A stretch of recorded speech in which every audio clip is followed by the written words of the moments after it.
Ma le fua mai Samoa. Ma le fua ngalelei au Setalia. Tai au manuia New Zealand. Au auli matangofia le malo tele o Amerika manisi ta fole laralangi o mafuta mai ai le mamalo Samoa.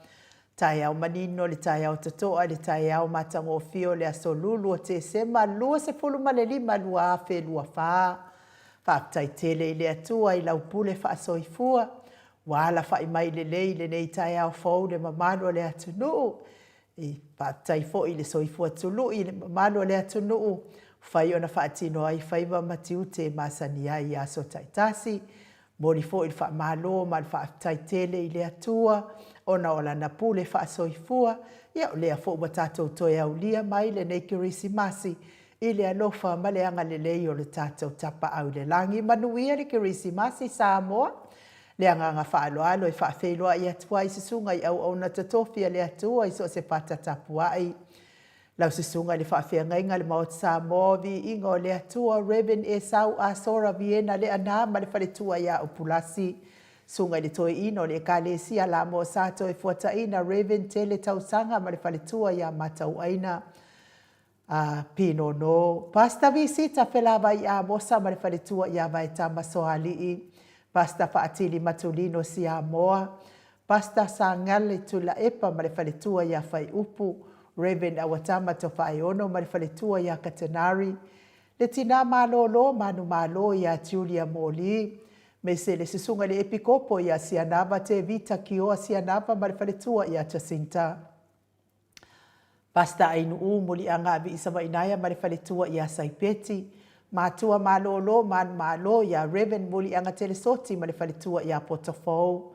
Pasta ia Kopolama ma le whaletua ia Ainga. Pasta tole a fua faraniko ma le no fua halo. Pasta moana tulolo ma le whaletua. Pasta moana tololo ma le whaletua ia Petala kapeteni poloka i vau. Le pa ia o Ainga matama le usonga pule matu mua i tu au ma la tau ai ngale tai ma le va au fonoti sua ma le vai fanua fofo ma ai tu langi sa ole masale au mua ma le laudiu na sailua le afifio fa atu to fale ula la na mtasi ma upu ya te ole motsa e fa feilo ai fo im fa manuia le Krismasi le fo mai o le amamano so tato malo fa pelepele o Samoa la na fionga le tuia ana tui male ali fano ba le to aso ala uvi le lua malo masiofo me se le fionga le tai sili le Grand Chief o Papua New Guinea po le sifio Papua New Guinea fo mai o le tula fono fo mai o le porkiki ai o le fo mai o le tamao ainga le tai o le vaenga fa ia pui ai ata wa tangata Samoa lau susunga tui le epa o e lua fati alofa lupe soli ai lolo fia ngalu male mana na ioti ai ono Dr. Sailele Madielenga oi ma le faletua ia Chilen ma le no foalo. Le professor le tofa manino ai al fo mai o le tamao ainga le fionga le komiti tu mau le kalesia metotisi le susunga le sfaila unga fa maoni o le tala le leia le fo mai o le faia o nga sini o le tato University Samoa Dr. Afualo luanga laufa mo tau loa manu wood salele tuitolova ama le faletua ya Rosemary, good morning. Ma lo le soifua manuia. Fa salauta le ainga sa tunu mafono le malei fua mai le nei tae ao la wafionga le sao. Le o tasua tele po la wafionga fui maono manuseni tu fele. Ma le faletua ya sua Vivian Pifem tu fele. Manuia lava le Krismasi a te olua matua. Superhero tato po kalame le fionga ile li faipule ya le ala ile pule Pea foi la fionga ia matafeo tu puola fe pulea ai tu au pepe. Le ala i manua, le ala i au loto. Ma le faletua ia Sharon. Ma lo le soifua manuia i la wafionga le professor le soifua ma lo ina. Dokta le ausa to le afua tu pa isa ambau take na seri ma le faletua good morning. Ia me se fo ile. Tato sponsor malosi mai hawa ile afionga ya lilo foto wa manu ma le faletua ya baby Fretton ma le nofo alo good morning baby ia manuia le Krismasi le afionga lilo pe foi faletua ya baby ma le nofo alo voi Nicola Wofo ma le faletua ya Molly ma le nofo alo mai sini au setalia good morning Molly Merry Christmas Molly ia va pe foi le Susunga ia Felice fiu se ni o tautolo ma le faletua ia Maria ma le nofoalo i sini au setalia. Pa taitele lava Maria le langolango malosi tatau por kalame manuia le Krismasi. Pa taifo i le sosoani mai mea malava pa tai manuia le atua i pisinisi. La wafionga le malu ma le faletua ia fafango le alamisa ma le nofoalo mai melepone.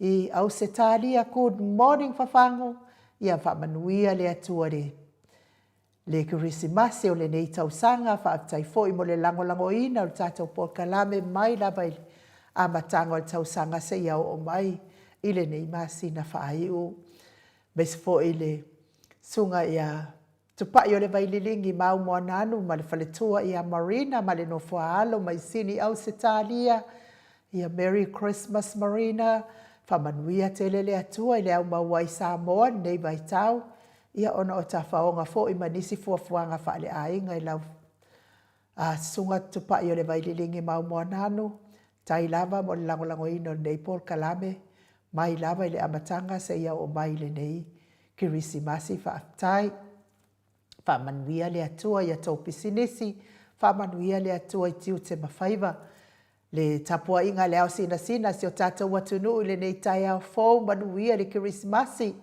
Ma lo lava le tapua ia te o tau tama matina matua me se o tupu mai o Samoa.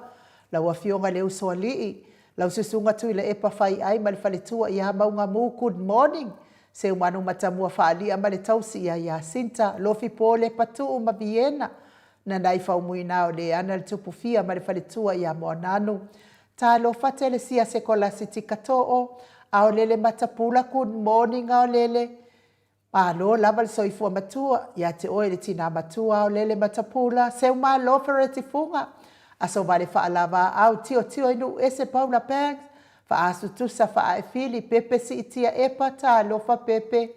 Me se le tina matua ia le sina le avai, Maria Akiau, Tuala Maria Blake Lock ngalua fisau fo i maluloto matangi vila wano. Longo i pule peleti to i loa leifi fa ai ufa amau moana e ke loma. Fo keti sia moa evo ayo faiva. Tina matua ya Rosalia mu popo mila maafuta mai au kilani New Zealand. Good morning Rosalia. Fei leu. Ia lava le atua ona o tau tina matua tato pokalame fa aftai tau no fotalo.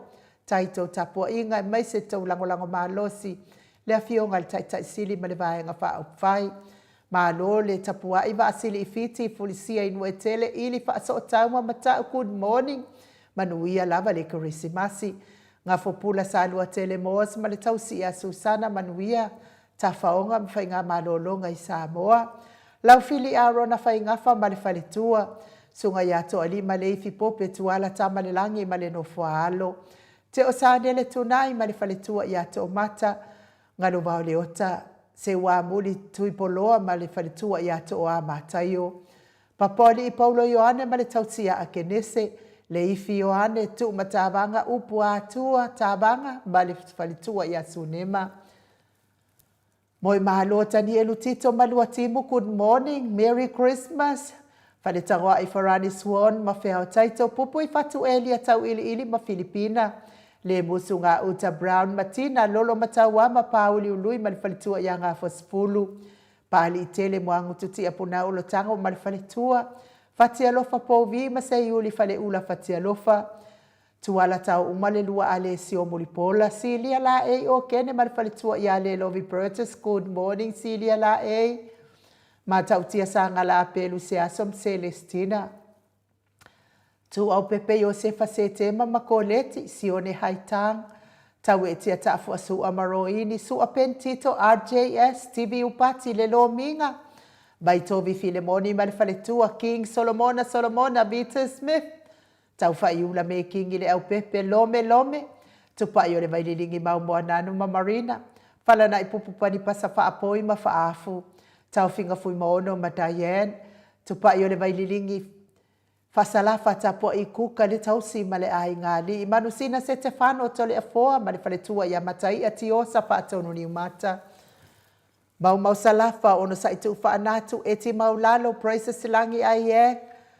Manuia le kirisimasi langi, seli na aling na hio. Ia me se fo ile fionga ia salak. Tita tuala good morning, Maria Sione Tusa, onsi whaalongo lele, Veronica Asem.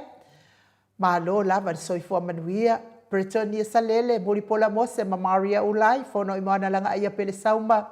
Le susunga ia kolisi leo tama le faletua, manuia le kirisimasi, lau susunga kolisi. Masi o falitua manuia fo ile au maua i Samoa. Toi sulusulu ngau ngā tau mati elive ma whaaumo good morning toi sulusulu. Lucy pautalo se walunga ma maliu mai. Tau a fesili a mitua na i malisi. Tupu ola perenise anau ma le falitua le vave ma Monica Pala Smith. Afa Malau Brown. Sunga ya vaya ma Janet Langshu. A matawhai a Vito Yosefo ma Susana good morning. Misala au malfalitua ia situila manuia le kirisimasi tuila. Moto sangele toi tuma Anastasia Piwiva. Lofi posi amo a peilua ma Rosita.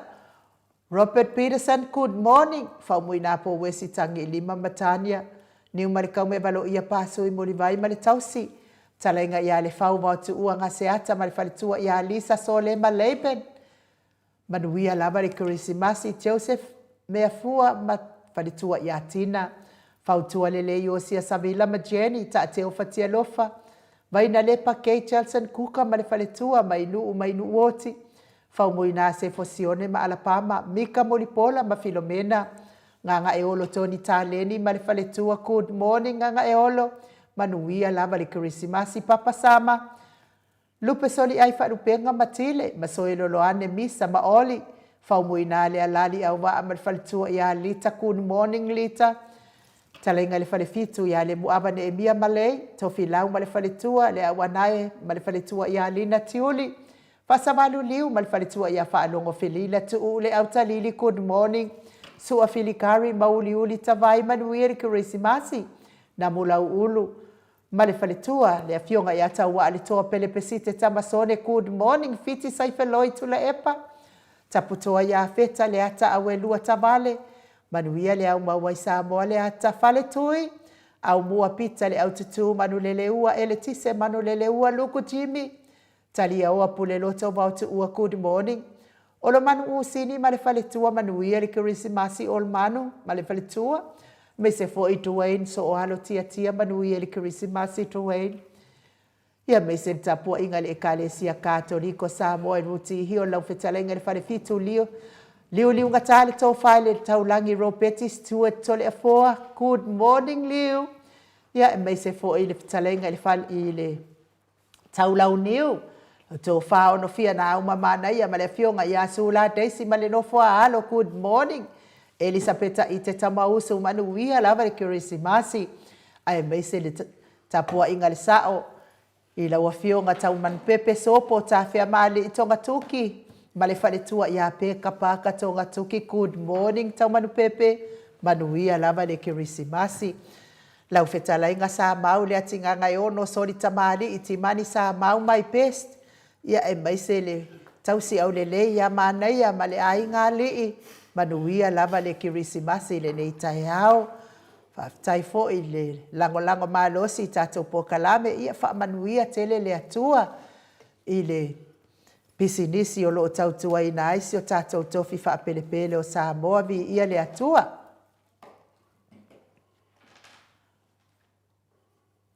Ia mei se le ala whai mai penga ta whai langi o le mamalo le atunu i le matou apio fo linga wha apia fo i le atou autostusi. I lungo le YouTube, ia whamanuia tele le atua ia te otou. Ia nisi nei a inga ua afe moe le whainga malanga nisi i le neitae au, wala tau le maua le fia le neitae au manuia, ma le fia. Ia tau ia ina ia whaamawhanawhana ina o tau finangalo whaavau, ma wafo ini o tau finangalo le lei, ma sanga whaamawhanawhana ina i le atua, o tau finangalo whaavau ona o tu ua o malo ma misia ainga ona o le wala aupa i a le atua whaamanuia te le atua mo o tau matou apia fōlinga whaatangitau lau tolo leo ua mafuta mai whaatangitau vi ia lava le atua me se fo ito o a mātai o whaatai se iuli tala iwi whanoti whaatai le mafuta mai whaapea fo i Julia Cruz tai le mafuta mai le nei tai au se iuli ia vi ia lava le atua ta vita Romano ia whaatai mafuta mai au kilani i Claistete i au kilani ia manuia lava lo waso te wila maxi manuia lava le Kirisimasi ia te o tau uma whaapea fo i sia matina mafuta mai au kilani New Zealand whaatai manuia le Kirisimasi whaapea fo i Solovaa vi mangeo whaatai manuia lava le Kirisimasi. TK Molipola manuia le Kirisimasi. Whapea fo i le uso i a Trish. Le musu mauru le leota. E mai se fo i si o ahinga. Wha manuia atu le Kirisimasi uso. Le fionga i a matai ati osa whaatonu ni umata manuia le Kirisimasi. Tai songia whaatai manuia le Kirisimasi. Tui whaasina manuia lava le Kirisimasi ati o tau uma. Vi ia le ali i nonu pusa loa whaatai mafuta mai manuia le Kirisimasi. Ai mai se fo i toi tusi mati i leo mafuta mai fo i lunga le mato apio fōlinga wha manuia tele le atua manuia le Kirisimasi. Ai ole vi inga leo le atua tātou te whelosipi whaatasi ai le nei tai au fōu ona o le anga le lei whaiwhai pe o le atua lea ua tātou au lia mai le nei Kirisimasi fia i lona tausinga anga le lei.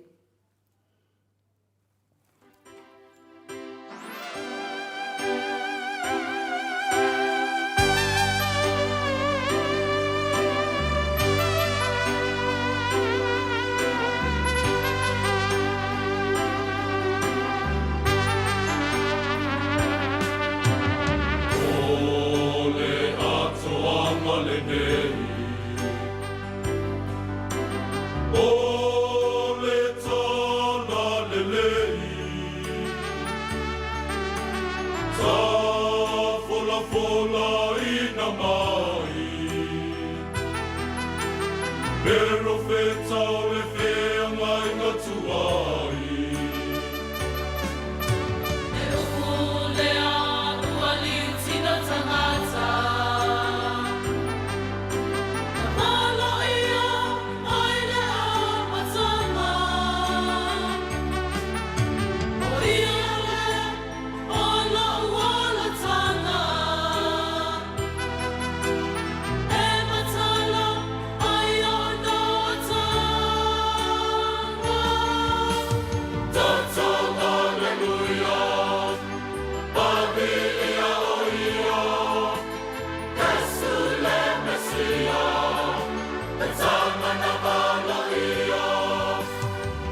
o se pese ua o vai.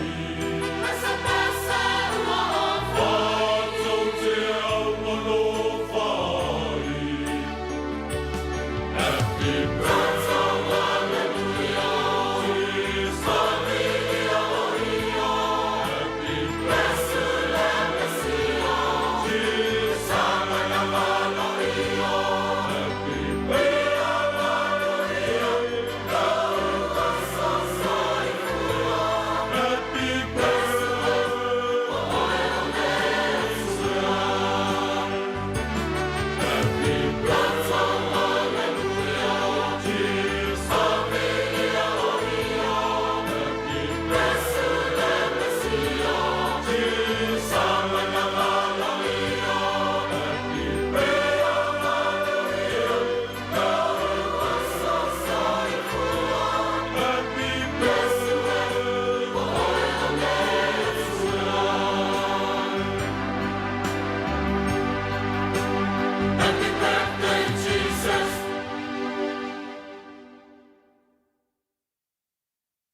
Toi ni minute o Natale o le itu lai balu I sini au se talia manuia lava le aso soifua o lo tātou walii o Yesu Keriso.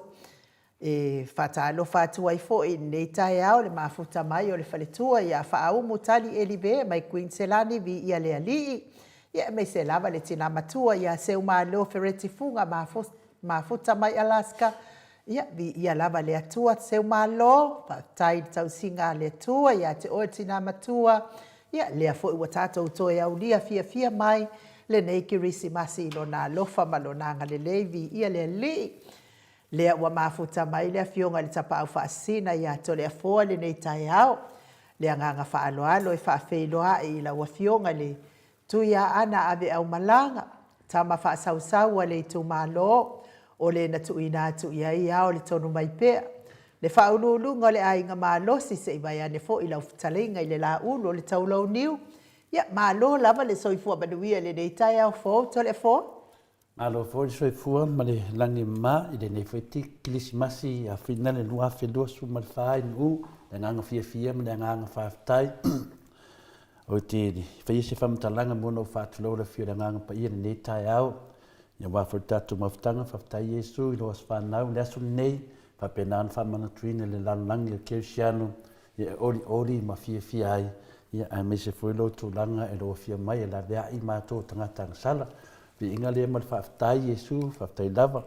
Nei whitai o matango fia in mo wharewa noa, ia, o tere lava o paanga, o tātou maftanga, ia o raso ni e pisi mai, tere lava toi ngā pisi. Ia I pisi le le, ia I whai pisi wha le le. Leo mua man matasenga, ia whaatangi lau tolo, ia man weki smasi, ma le tausanga fau, I lau whionga tole fua, ma le tausal mota in ia whapea fo I Mike, God bless, whaftai tere lava, Patangi lau toro, on mata wasenga lai nu. O lea mamoi lava, le ngata mamoi, lo o ta whao. E la whai etu di la tōre nganga kismas. Ia te mai etu tō wasenga, ma tō te le lava tō wasenga. Ia, lea whai e mafuta mai, ia le tina matua, ia tuala Maria Blake lo. Tai lava tuala. Poho, mai lo matua, manuia le Christmasi, beautiful tausala. Pea tapa au whaasina to le foa, sunga ia Mike, ma le mamalu le mafutanga HRPP sini. Manuia lava po kalame, whapea fo ia muli anga pa yutu. Tau finga su, lea fo I mafuta mai, Merry Christmas, ainu u to le foa, ma Mike, mai o Tara El Kilani New Zealand, ia lava le atua, me se fo I taua fesili, am tua nai. Merry Christmas, manuia le Christmas, I lua fionga. Ainu mato le foa whapea sunga ia mai ka lofa atu manuia po kalame, God bless. Mese le tina matua ia seu maa lofa reti funga maa futa mai Alaska. Good morning ma o te Samoa vi ingo le atua le nei tai au fo, tai au manuia mai le atua. Ai whata lofa atu I lau fionga nei tai au I le suafa manu malo Yesu Keriso. Malo soifua malo fo I le tautua ia so uma. Ia bi ia le atua ia whamanuia tele le atua le Kirisimasi ia te olua whapea Mike, whapea tatou mafutanga uma, whamanuia atu fo I Kirisimasi ia Papa Dr. Tuila Epa ma le HRPP, lofa tele atu manuia tatou po kalame ia nei tai au, whaatai lava ia te o tina matua. Me se fo ia faletua ia whaaumu tali e liwe, ma futa mai Queenselani, whaamanuia atu le Christmas i la wapionga li tausala ai o ainu u. La wapionga li tapa au whaasina tole a fua whaapea Mike. Whaamalo le tautua atunu umanuia le polkalame i le nei aso God bless. Toi tusi mati, Merry Christmas, ainu u ma tole a fua whaapea Mike. Ia o tele i o whaamanianga al mato au tustusi tole a fua. Ai taluai. Ia whamanuia le atua se i ave mua lava o tātou alo whaanga. Mo i lātou e o loo mawhatia pēr i ngase o le tino. Tau mi ai le whala efu ma le apurupurusio tō whanga i so se maota ngase. Mai se maota malawa. Lo tau si ai le tele o soifua ngase o tamati na. O so tua ngade me se lava na i whanau pele. Tala si ai le alofa o le atua. Pepe, so i whaamanatu ina o le soifua mai o le tātou wali o Yesu Geriso ma le pepe o Kirisimasi. Pa i atu, pa i ifo, pa i ane o na awanga lele, o na au wha malolo. Ia ma wha malolo i o tō ngase le nei tai au. Ia sanga wha manuia tele le atua i a te o tau. Vea fo i musika o nei ala ata o sfafia loto.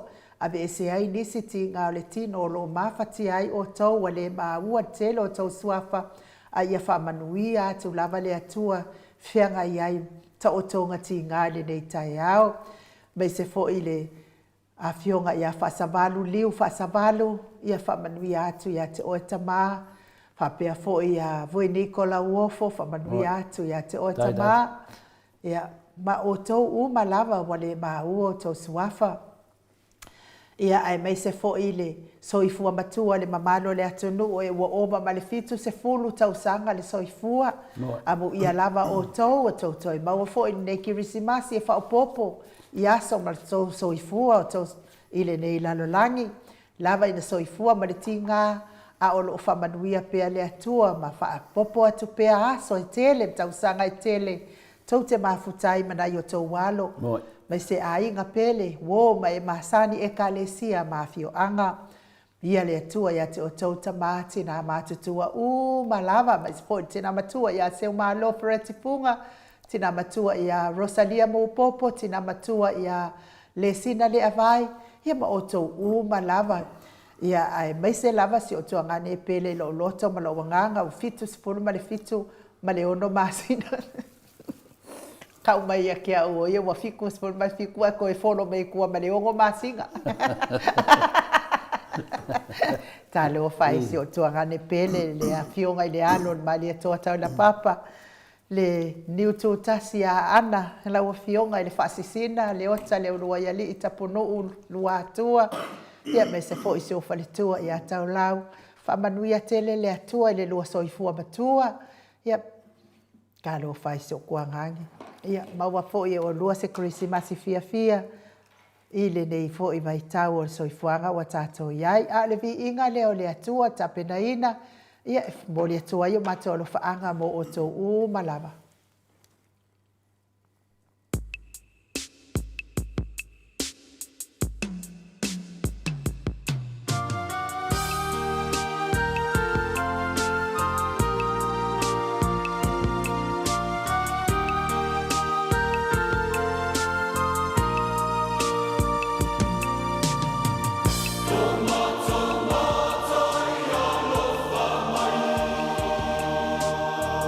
Ave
Ono minute ua te ai nei le itu lai walu I sini au se talia lo whaangana mo o tau umalava o lo whianga I pēa mga ngase o le tino I le tautau mi ai le whalaefu ma le apurupurusi o tau whanga I so se maota, so se lawa, ai mai se maota ngase maota o lo tau si ai le soifua matua o le mamalo le atunu ia ai mai se le soifua matua o tama matina ia le atua ona o tau.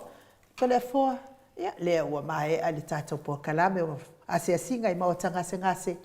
Ia ma whamanuia atu fo ile Kirisimasi ia te o tau uma lava o lo whiangai ma ngase o tino. Ai manuia fo ile maluta e au to le fo. Whaftai lava inu umo le avanoa. Le aso nei le aso lusu ma lima, le aso Krismasi, ma sina suma lua whelua sfu malfa. Nongo vinga le aso nei whamawina I whalini malu whalanganga. Ia wāfo I tātou savaninga anga I luma. Leo te toi whatalofa le fio le anganga paiere nei tai au le malei fua mai. Le soi fua maua ma le langi maina. Ia te o tau le alo whatu noa ma le manuia mai le tōro tātou tamā. A toa ma le lii o ke riso lo tātou o lii mo lo tātou whaola. O le tātou tusi whai tau, nei aso Krismasi mo ma le tusi o luka e lua. Whai tau ina le valu whaangata marisumal wha inu ma le whao lava. Sai le vao lea nuu leo mamoe. Sa no nofo ai ma leo po ia latou lafu mamoe. Whaauta foi. Watu mai a te ilatou le angelua le lii. Wa pupula whaatali o li o mai foi a te ilatou le pupula o le lii. Wa matua fefefe ai lava ilatou. O na whai mai leo le angelu i a te ilatou. Aua tau te matatau. Aua whaauta. O te au mai a te o tau le tala le le oli tele ai. E o mai, e oli tele, e o mai I le nuu uma. A wā o le aso nei, ua whana wai a te o tau le ai a tāpita, le whaaola, o ia o ke riso le alii. O le whailonga le nei a te o tau, e iloa e o tau le tama mea ua awi le ie. O loo ta o tau I le whale o manu. O na whaafua se I lea o na whaatasi mai o le angelu o au, mai le langi e to atele. Ua vivi I le atua, ua whaapeane. O le vi inga I le atua I me au pitoa lunga, ma le manuia I le lalolangi, I tangata wa alofangia e ia. Ia whamanuia le atua, I lana upu, I le nei tai au. Whaftai inu. O le tata tusi whai tau, le o tātou malamalama ai, I le tala I le Krismasi, le rua I Krismasi. Ia, ua liutin tangata le upu. Le upu lea pe na valo ia mai e aunga perfeta wa tea. Ia, le o toi whaatino foi o liutin tangata. O toi whanau mai Jesu ke riso, ia whapenan whamanatuina pea I lea tausanga ma lea tausanga. Le upu lea ua liutino tangata a le upu.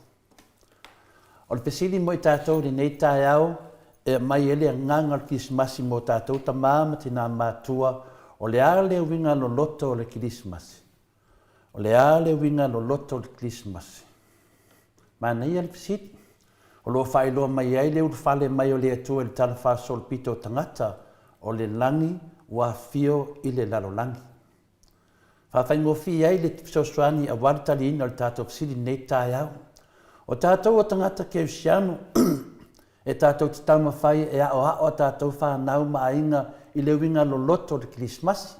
A o le whainga tāua iai nei, ua bea maso marolo ma mea whapisnisi, ma ua mawai le winga tonu, ua le mawai le nganga o le Krismasi. A o le mea lai au ni tātou malam lama iai, e te taun tātou malam lama I le winga na whanau mai iai Jesu o le pepe o le ruai Krismasi. Pio I le atoanga a tātou malam lama ai, e maua I fo I maritali o le tātou fisiti, o le winga lo loto o le Krismasi. I le totonga le mu I le vesi o lo tupu mai, ai mese mo whalawelave o lo tupu mai, o mea whaingatā, o whawhita auli, o nei mea au mai iai le savari moni o le Krismasi I lona atoanga uma, e iai le anga le lei, e iai fole fia. O a uma nei mau mea tātou te vevesi ai. E mai lo le anganga o le Krismasi. O le anga le lei ma le fia. tutu le loto tātou whaasoa. O le savali o le Krismasi ua tele tausanga ua le manamlama lona whaongaina. Ua le manamlama le whaongaina o le Krismasi. O mawhauwhaunga nisi le Krismasi, o mawhuli le tūtau tupe, ai meise tupe maua mai a la tupis nisi. O nisi o whātaunga, o nisi o mea alofa, o nisi o ipu, o nisi o mea taalo, o isi o mea whaafiafia. A o isi, wana o petele e malava, wana o le whetū i le langi, wana o leo leo maa moe, o le whanua maa ngeli o ro pepese. Mea nā le tutupu mai. Ai leo maua le tali o tātou siri, o le ale winga lo loto le Krismasi. A o le fisili la wo o mai, o whea o iai le li o le file mu, ina nenda o langi wa tumu le tele o nei whaara lawe o whea ngai me tātou, o whea o iai le li o le file mu, lewa toi whamana tuina no na whanau me nei tai au. O le mele au na tātou mana tua, mai au foi na tātou mata lia iai, o le winga lo loto o le savali moni o le Krismasi. O le winga lo loto po le savali lea ia tātou lua o le winga lo loto o le Krismasi o lea. O whailoa mai le urufale mai o le atua i le tala whaasoro pito o le tangata. O le langi wa fio i le lalo langi.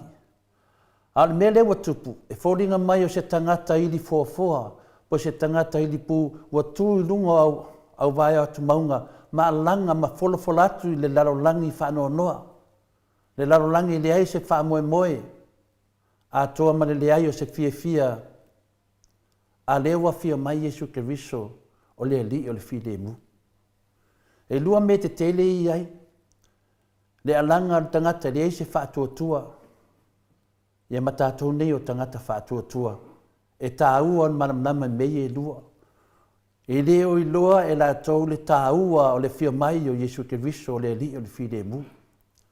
A o le li o le file mu, e tali ina lava pasiri te tele ia o lo mawhati ai le laulangi ma tātou i le teimi nei. O le whea o Krismasi e tala whea ngai mo i tātou o le wha whauwina ma le wha mauti noaina. O le wha whauwina ma le wha mauti noaina o i tātou yaso nei. O te tali tonu e mawhaiona o te lenga ini upu se tolu le winga o le Krismasi. O se moenga o le pepe, o le sātaura o le pepe, o le pale tui tui o le pepe. O le winga o le pōmua mua o le Krismasi, ua whaape mai ei le fionga pa ia le atua le tusin tātou whaitauina. E winga le fio mai o le angelu na i leo mā moe, matatau ma whaape atu. Aua tau te matatau, o te avatu ia te o tau le tara le lei, na wina mai e le atua lo na alo, e toa tasi i le lalo langi e lawe a i tangata mai ala tauang sala. O le Krismasi e leo se tala fatu, e leo se tu masani, ma se anga masani, e leo se miti. O le Krismasi o le vi inga i le atua i mea upito lunga ma le manuia le lalo langi tangata wa alo fangia e ia. Ia leo vina na le Krismasi. Alo fangia le atua, whapena o na whapopoina, ta mamati nā ia tātou maua se Krismasi fia i le whanau mai o Jesu Keriso, ma toe whamanatu, ma tātou ori, ma tātou fia ai, se i o mai le aso ngatai. Whaftai mo le whaafunga ta mā, manuia lava Krismasi tina, me se whai uso ma tu whaafine, fia tātou te fitu whaai, le angango Jesu i tai tasi. Whaftai no mo le manoa. Malo, taila o fionga le tapau whaasina tole a foa, bo le malo tai hao, me se fo i le talatala ina pea o le anganga o le nei aso whaamanatuina o le soifua, o le aso na soifua mai ai, lo tātou wali i o Jesu Keriso. Whaapena fo ina sanga soifua pea, sanga soifua pea i tatonu ia te i tātou Jesu Keriso lea, ma whaapupula atu lo na finangalo le lalolangi, e ala i ngā luenga, matu ma ngā tātou te whaia i le nei lalolangi. Ma ua pea lo malo si tole foa, a wale whaua wina o tātou pokalame o le malo tai au. Ai o le vi inga le o le atua salani aila nā fionga pa ia.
10 minuti.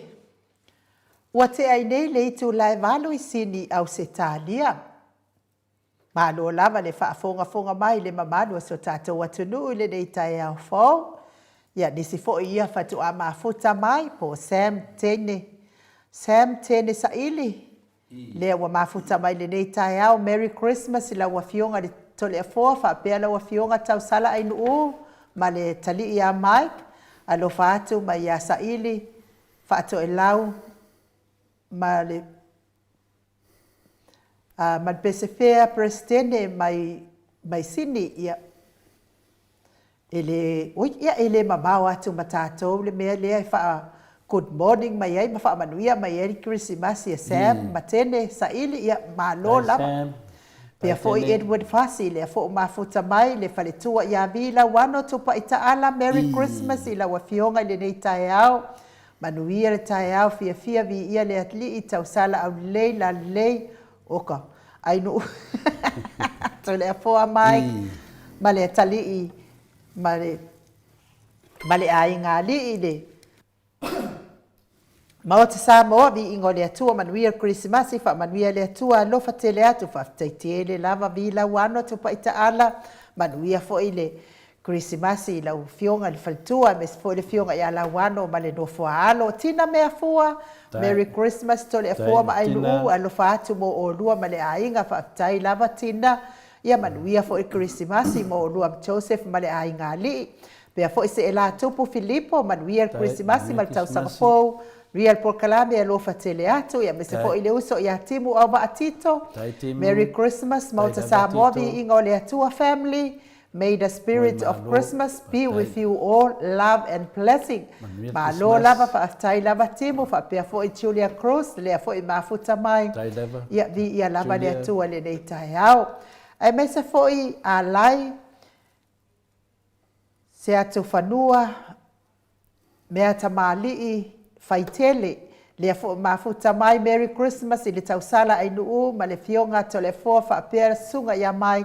And all the HRPP supporters alo fatu fa taitele lava I le nei tai a fo mo fa madianga fo I Christmas ia o le ala o le atato walo atu e tatu fa talo fo I van Christmas Paulo Pengs ia o tio no ese mai tole fo sorry wa ole ku kale asone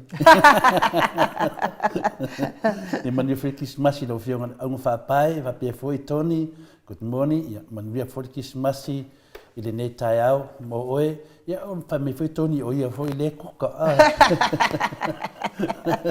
kuka la mo ia ko ke la ma ko senga le kuka ndei aso Christmas ia ta wana o isi tole foi o lai ko aka pula e mata wala fa me Tony pula e fofonga vo ile le ala le ke o nga ne la fa me Tony me le ka ku mo fa ngot kuka la malo gaga e olo Tony taleni ia fa pena ia lava Christmas mo la fionga ma le ai nga faltua ma le ai nga ali ia sunga ia Ferretti Paul and Paula Manasse fa tai lava la to mai o Tara fa manu me Christmas ia pena fo ia pualele sa be ali manu ia tele pokalame matongo fie Merry Christmas yes fo tato wa dia fa tai mat fa senga na me se foi pai pisa e fa tai tele manu ia lava Christmas pai ia mato vainga na o tele mato vainga ele fto mai nanga ma fu fto mai nanga le wo kuka o me felita la vina de Yesu le nga fai le me Yesu ya Marita e de nga me ai ya ko kuka mai wo mo fa mo nga Christmas pero la fa ko afiala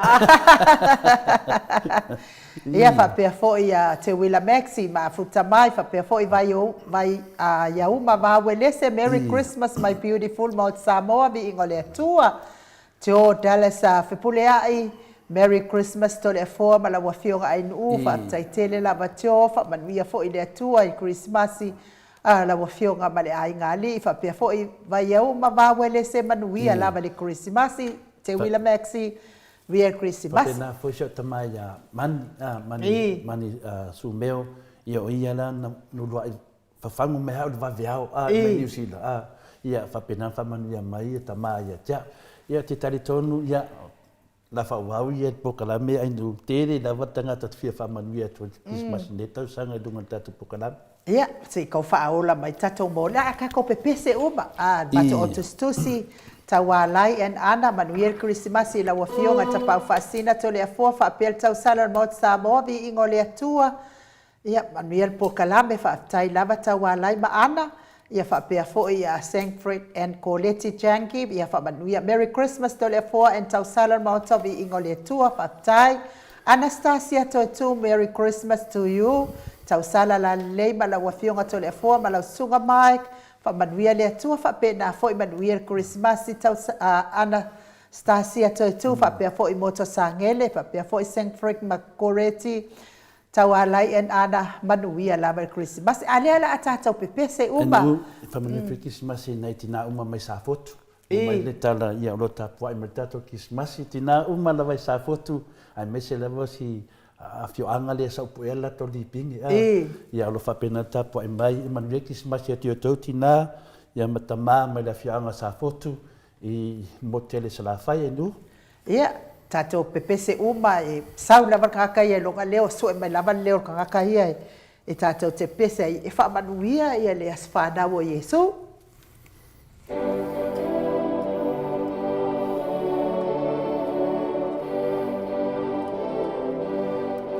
Happy birthday, Jesus. Happy birthday, Jesus. Happy birthday, dear Jesus. Happy birthday to you. Manuia lo wasofana. Manuia lo wasofana. Manuia lo wasofana, Jesus.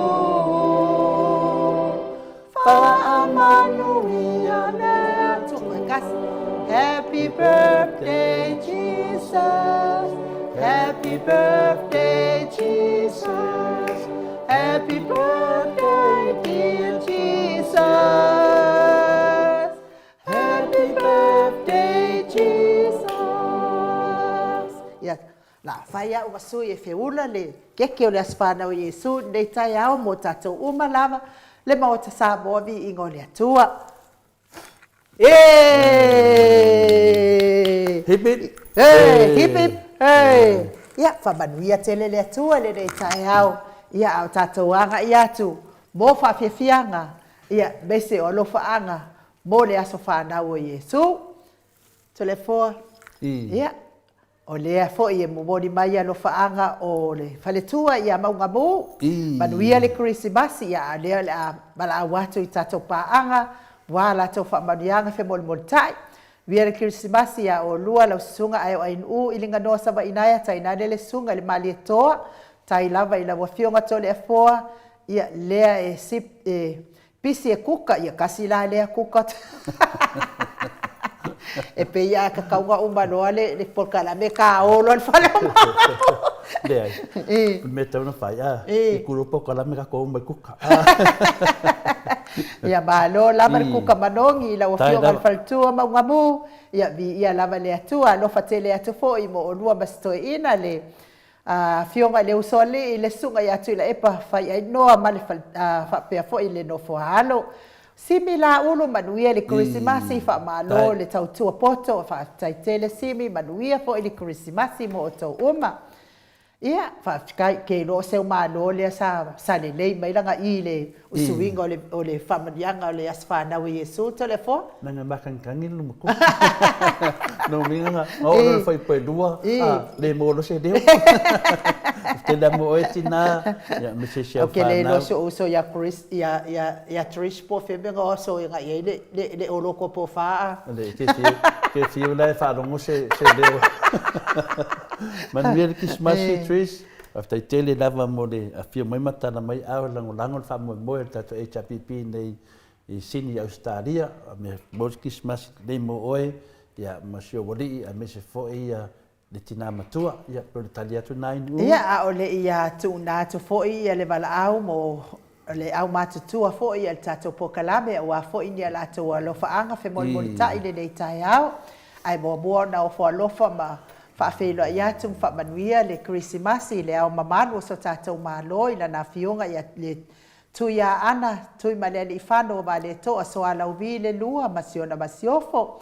Me se fo i le ia tama a inga le fionga fo i a tupua tama sese efi ia malona masiofo, oi fo i le ngol masiofo ko inga. O filifilia. Ia masiofo ia filifilia, ia manuia lava le Krisimasi.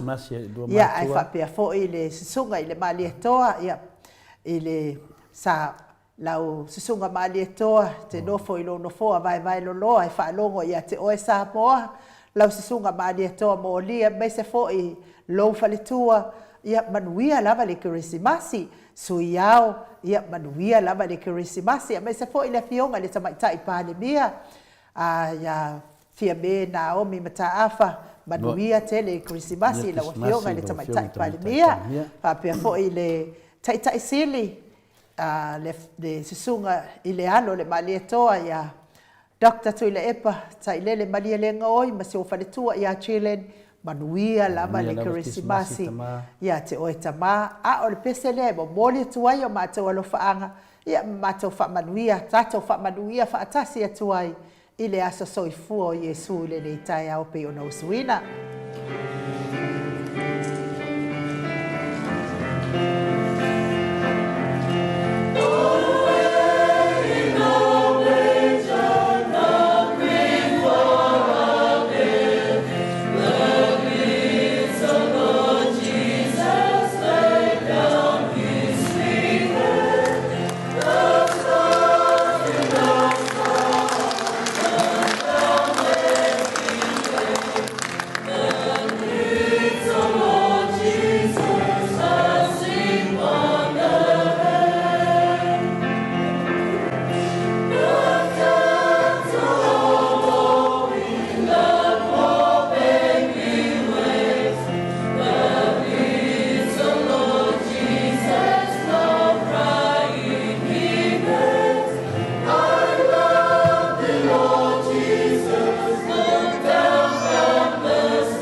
Vivi inga le Kirisimasi, manuia lava le Kirisimasi, mai le ekalesia, me totisi me Android, pe ona o tau sila sila, ma mai moa mai ia me se foi le tatou ofisa nei, lea ua mafuta mai ia le sunga foi le whawhiangainga le maot Samoa vi ingo le atua, Reverend Esau Asora Viena le anai lungo le tatou wala laina, ia ua foi sana whamanuia le Kirisimasi, i le mamalo sa tata watunu le nganga whaaloalo e whaafeiloa i Reverend malo so i fua manuia le nei tai au manuia le Krismasi Reverend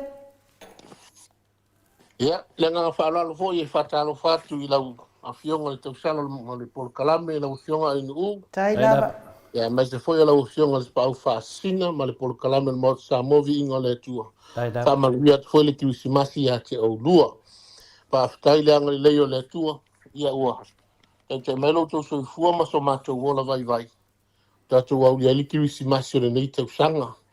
Ia o le whi au lava o le atua ua fia mai e wha mauinelo na ngaka whaatasi mai tātou tangata i le lalolangi. Le tu e tau wha ailoa le tu langa.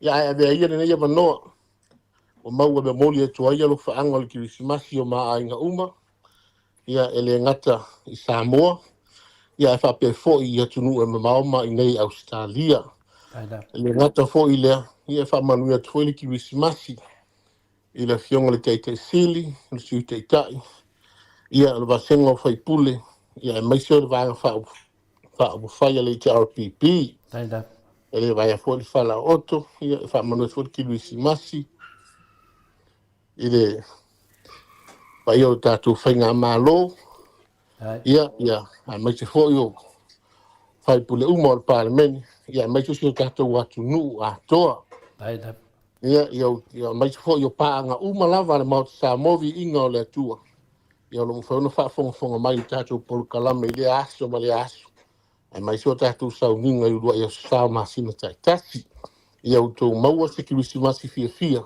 tumu fa manu yang mai so le atu si tau sanga fo manuia ile ang le lei male alofa le atua ia o fa mtaranga le netu la le taia ia manuia tele le Krismasi manuia foi le polo kalame ia te o lua fa tai ia fa tai tele lava revet mo le tato mo fa manianga Krismasi a fa fonga fo i pa anga uma mo sa mo vi ingo le atua i sunga i whawhia ngai ngam whaltua e me se fo i o tamā tina mātua lawe loa tupu mai e maptanga ia me se fo i nei a inga whaafonga mai manuia fo i Krismasi mo lau sunga mal whaltua mal no fualo ia ai wha soi fua ia mo nei tai au soi fua ia soi fua ia ia lea fo i wha manuia mai le Krismasi ia nonu pusaloa Merry Christmas papastui ia mori atu alo whaanga mo papastui ia manuia ma wha manianga o Krismasi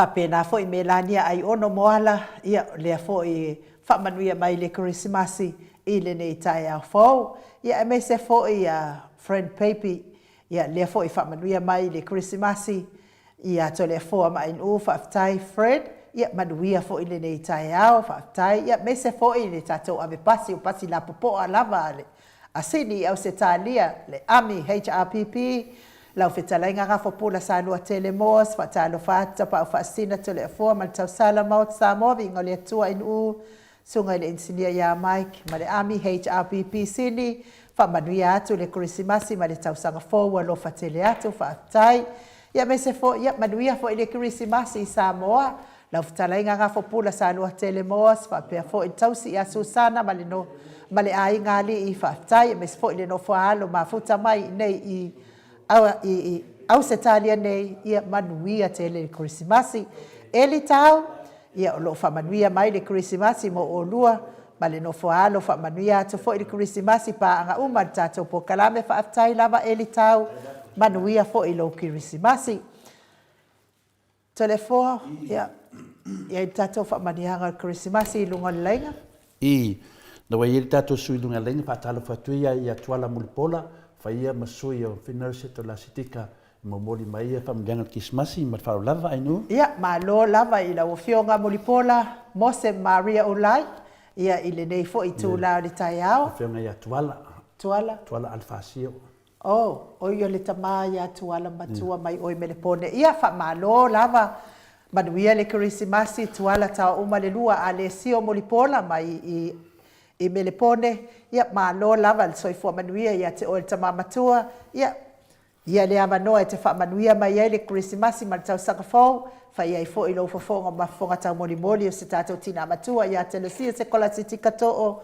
ma futa mai Brisbane ia ma lo fa manuia fo le Krismasi ma le tau sakafou ia la ofionga kole poa ia fa pe o tau sala ia ma Nama mama tu umol por kalame mauta sa mo bi inga le tua ai fa tai mo le vango fa aulu wa tu ina mai molo tanga te mo le tosi na ai lo fa nga mo ai nga umala vai i sta mo ia fa pe fo i so se tapo la langi ro fa fo mai la to umala vo fa na le tua ia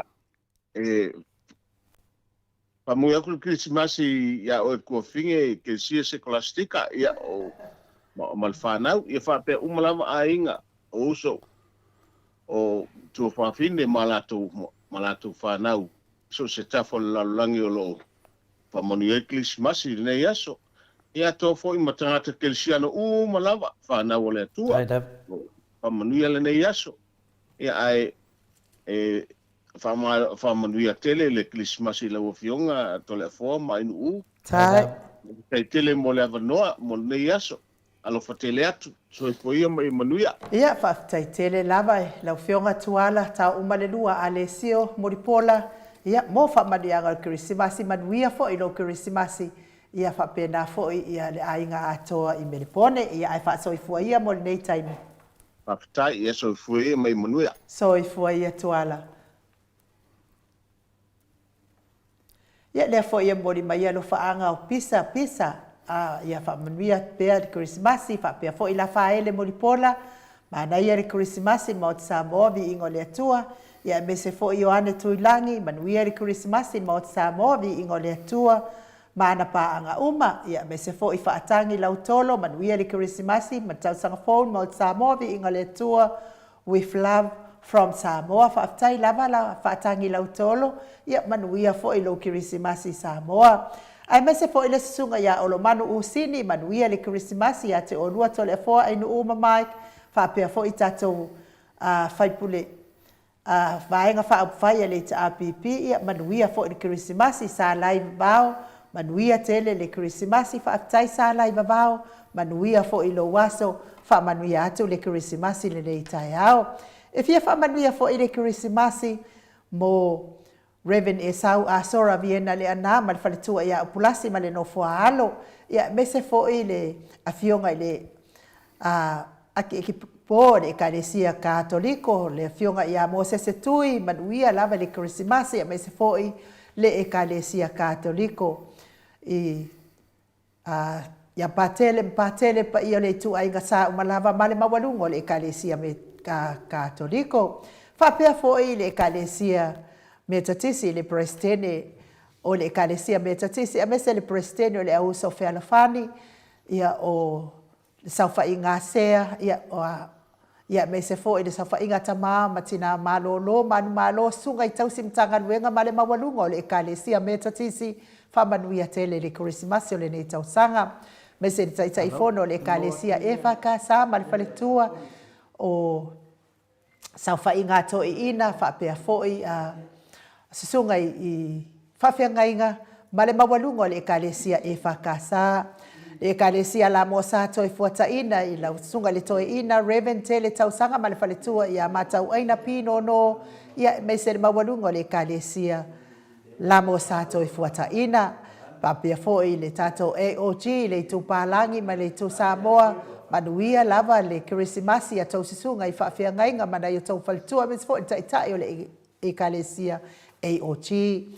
Le aupa ia o aso ngatai, lau sunga i le epikopo si anava te vita kio si anava whapea fo i Jacinta, ia whamanuia tele le Krismasi, whapea fo i le taitai o le Emanuelu ma le whaletua, mai se le susunga ia pasta ainu ua moli anga avi isawa inaia ma le whaletua ia saipeti ma le mawalunga le Ekalesia Emanuelu, Ekalesia Sofitu le tupalangi Samoa, lau sunga pasta solinga solofa ma le whaletua ia whaavai, manuia tele lava le Krismasi.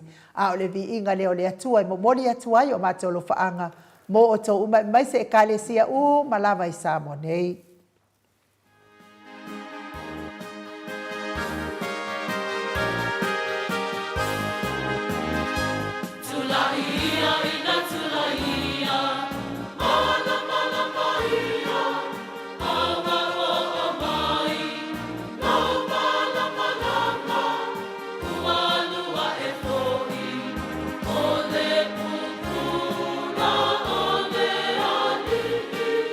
Oh,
Toi ono minute ona tale o le tula.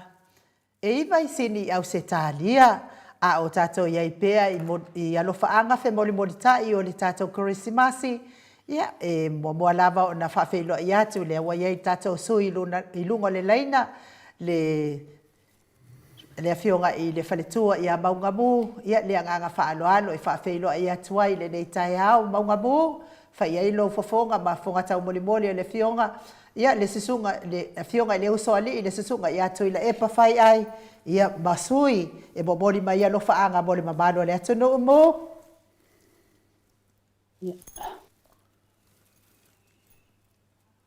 Pastai tele lava ayo ainu u ilinga noa mo le ava noa pastai fo I laua fionga tole afoa mo le ava noa ma ua ma le tamata tui la epa ia vatu yesi pastai fo I le nei aso o tatou au via mai le aso fia o tatou wali no na aso soifua Mariela ia ni pastai lava ia ai whakatongunuia le marama tu solo ua noa o te whaamanuia ma ua malitoina manuia telele kirisimasi la ua fionga tole afoa mai le sunga I le ainu ayo ainu maria toa mo lo ua noa ia avatute ma whaamanuia I le kirisimasi malitausa ngofo manuia tele le kirisimasi whaafitai mo mea oma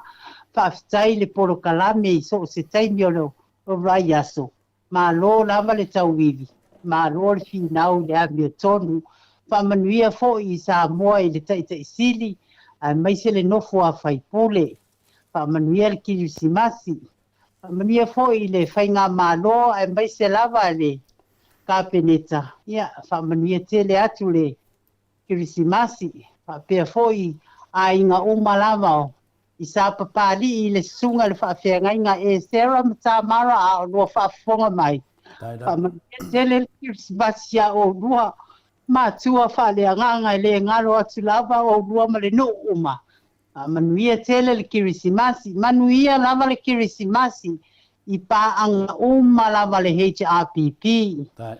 Tai lava mo le tau support ia tātou maua se kirisimasi fia ma se tau sanga fau manuia whawhetai tele lava tole a foa ainu mo le ava noa o tuila epa pai atu ai se wha manuia tele lava ia ai mai se le I sunga mai lava I whawhenga inga ia ma le whawhenga inga o le maota o sa moavi inga o le atua ia ma lo whaalo alo lava whawhetai tele lava le lua amana ia mai o le nei whaatau waa whaasoi puaia.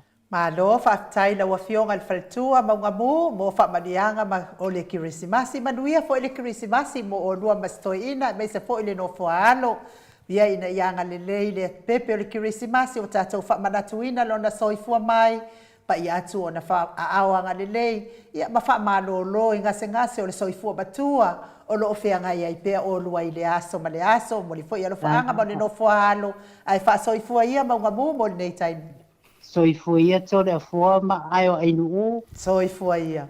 Ia le fo I whaamanuia mai le kirisimasi a navatau a le whaio e le leile atua manuia le kirisimasi por kalamen mo Samoa vi ingo le atua God bless fa pea fo I fruen mai Merry Christmas kai maangaia le la e o tau sala. Ia whaafitai tele lava a fruen mai ia sao le lei lava ia fruen ono ofu leo. Ona sui le lua afe lua spolu le lua o lua ono le lua o le lua o maleono lua afe maleono le o maua lua afe maleono le wai lunga le Jacinta si na sui e la ofu le a faia uma presidente o le a onga sa metotisi Liverpool ia na whai ai fwoi leo matou ngaluenga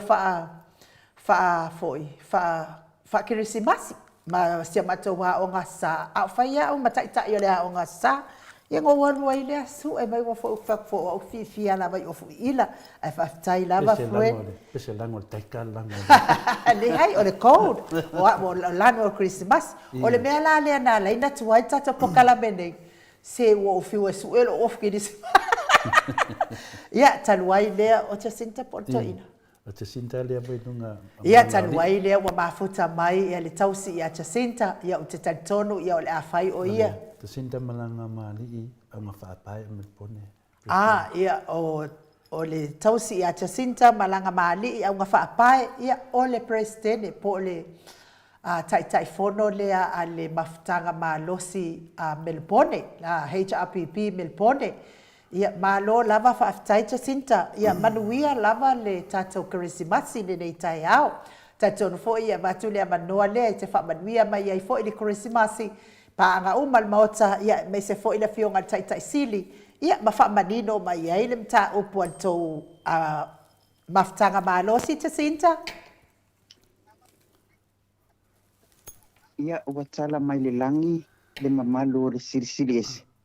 Ua whaalia fo i le vānimo ngā ruenga ona awalofa. Maalie lava.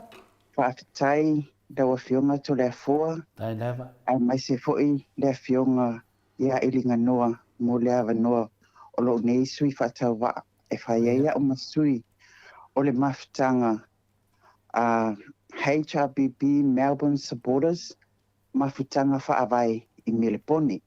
Ai lei awatua ni alofaanga mani whaamanuianga mo le mamalu fo i o le atunuu. Ai mai se le tapua inga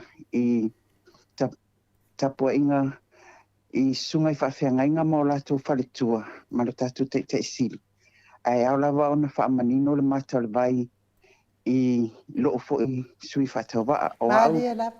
O te sinta malanga maali au ngā whaapai o le tai fono ale mafutanga Melbourne, HRPP Melbourne supporters i mafutanga whaawai nei Melbourne. Mo le whaalau tele ina. I le whaamoe le sa whianga iai ma tātou i ngāia o koi Sydney.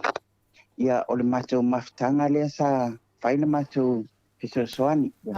Tunga matou lau lua. O le matou, o le whamoe le sa whai li tātou as whanau le ni whato a mawai atu nei. Ia o le matou mafutanga foi. Tai whono ai a au lea e tau talatu. Ia malau lau. Tau pe ona sila fia suafa o le matou lau. O a au lea wa avea ma tai whono. O le sui tai whono. O le whaletua ia sa lome ai ono. O le matou whai lau tusi. O ulu masui ai o lupotea Edwina Stevenson. Ma le matu te uloa Pauli Saifangaloa Maria Coretti Wilson. O le matu lau foulali na o iai. I le taimini o whaatau wa ina le matu mafutanga le se fulu pasene o tina. Maalie lava. O tau sila i le matu lau wana o tina lava. Le anga whai meile upo le tatou atunu e au le ina i lau o tina. Maalie lava. O le ana lea ua suia ai le matou lau i tina ina i whaawau wai. Mo le sila fia fo i e lau a fionga to le afua e meise le a fionga ia ai o nuu. O le mafutanga nei. O sui o le mafutanga a mata mai a le HRPP Melbourne supporters. Mafutanga whaawai. Ma sui o le Samoa mo Samoa. O matou umai e leitono le mafutanga lea. Maalie lava. O matou foi la. O lea matou te tūmau ai le mafutanga i matou te le i o ese. Lea lava whaawau e matou le mafutanga lea. Ia ao nisi mafutanga. Ia ele o mai lola ea upo o atonu o lato ingoa. O loo wha ingoa ina ia lato mafutanga. Ai mori sila fia o le lautele o le atunuu. Ai mai se tātou supporters. O le ingoa lea wa matou tau aveini. Wa lea matou talitonu. O matou wa o loo tūmau. Maalie lava. Matou tele o ese man mafutanga. Ia paulea se whamitalanga mori sila fia o tātou atunuu nei taimi. Ai ia avea loo whatau waa. e mamoli atu ai whaamanuianga o le Christmasi i le awhionga le taʻitaʻisili ma whai pule uma lava o le maota o Petesa mai lava i maunga te tele se ia pā ia maunga iti. Whaamanuia atu fo i le Christmasi i sunga i whaawhiangainga ma o lato whaletua i so se whatawhai taulanga. Ai mai se lau a whionga tole a fua ma le a whionga ia eringa noa. Taila. Ma le tatou po kalame matango fie. Ma o tau vi ingo sa moa whaamanuia le Christmasi ati o tau lava. Whaamanuia atu fo i le Christmasi sia o mafutanga pele. I le nofo atofi, ai mai se o ainga ta itasi la matou mafutanga. HRPP Melbourne supporters mafutanga whaavai i Victoria. Ia tau mau se Christmas fia. O ia ulia se tau sanga fau le manuia. Na i o ainga lava o Samoa atoa. Ia tatou mau se Christmas fia. Aua le avea nei mea watulai mai. Ma mea le atu vai a ia tatou ainga. Ia tatou mau se nofo file mu. Ma ia vi ia ai le atua. Ona o lona anga le lei a te tatou mau le whialfani. Ia o whamanianga na malo ni whatau wa. Malo. Malo, whaptaitele lava i lau whionga fo i le presidente o le mafutanga HRPP. Whaavai mai Melepone. HRPP Melbourne supporters mafutanga whaavai. Ia HRPP Melbourne supporters mafutanga whaavai.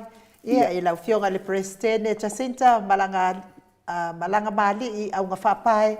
Ia whamanuia tele le Kirisimasi i le tau mafutanga i le nofo a laulau. Nofo a tofi a meise fo i o tupu mai o le tau mafutanga whaftai fo i tau mafutanga. Whiriwhiri ai o tau tina e tau te taitaia lea fo i tu o le tātou mafutanga.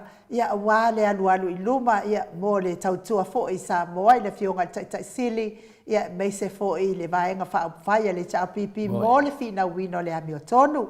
Tai fo i tau tutu mau ma tau whina tai tau whainga me alofa o le ngata fo i a te mātau i sini nei. Ia ua o atu fo i o tau aoanga le lei. Ia e whamanuia le whainga me alofa sa moa e pei ona whianga iai tātou HRPP ma le whamanatu wino le aswhanau. Mea le ai tina e whai mea mawhai. Ia wālanga ngau ki ngā lava ngau le inga i lau e le au ngingi au lau ka bāwai. E whai whaari le maso lesi. Ia e whamanui tele le atua i lau sunga le whionga le presidente ma le tau lau a whono. Ai mai se le mawalunga o le mafutanga. HRPP supporters mafutanga whaavai mai Melepone. Ia e wha soifua ia mo le nei taini. Ia soifua ia. Soifua ia Jacinta. Ia lea fo e momoli mai alo whaanga o nonu pusaloa ia whapea fo e whamanuia mai di Kirisimasi i le nei tae au ia mi ngao le lei lea o whamanuia mai di Kirisimasi whapea fo i Torin Misa mai au kilani New Zealand whamanuia mai fo i di Kirisimasi whapea fo i le tama malolo man malo ia muli anga telesoti whamanuia mai di Kirisimasi Loretta Manu to ifo whaftai mo whamanianga Kirisimasi vi ia le atua ona o tau whapea fo i pani pātea manuia Kirisimasi a o lua to le fua ma le tau sala ma le uso ia Mike. Ia e meise fo i le whionga ia lisi le ia leota lisi paetai a le fo i whamanuia mai le Kirisimasi whionga to le fua whapea fo i lo nei tangata. Ia whamanuia atu fo i le Kirisimasi la wa whionga leota lisi petaia ia e mai se fo i se wali ia atoa petaia manuia tele Christmasi mal no fo alo fa pe fo i puolele save ali ia manuia lava le Christmasi fa tai le mafuta mai lungo le tato YouTube pe fo i la fa ele muripola Ioane Tuluinga le fo i fa manuia mai le Christmasi fa pe fo i Orlando ia o lo fa manuia mai le Christmasi mo le Mount Samoa vi ingo le atua Nesa amatanga manuia le Kirisimasi ia a o le vi inga leo le atua i mamoni atua i o mātua lo whaanga le Kirisimasi ia ma pea fo ia lo whaanga o i lātou o e sa whemoli moli taipe o le whalitua ia maungamu ia me sa fo i Jacinta ia Bentito Petelo manuia le Kirisimasi to le afoa ma inu ia wha manuia le Kirisimasi mo o tau pese le mo o tau.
Se fulu ma le tasi minute ua te ai nei le tulai vai sini au se talia ma lo lava le whaafonga mai au fe moli moli tai o tātou alo whaanga moli kirisimasi.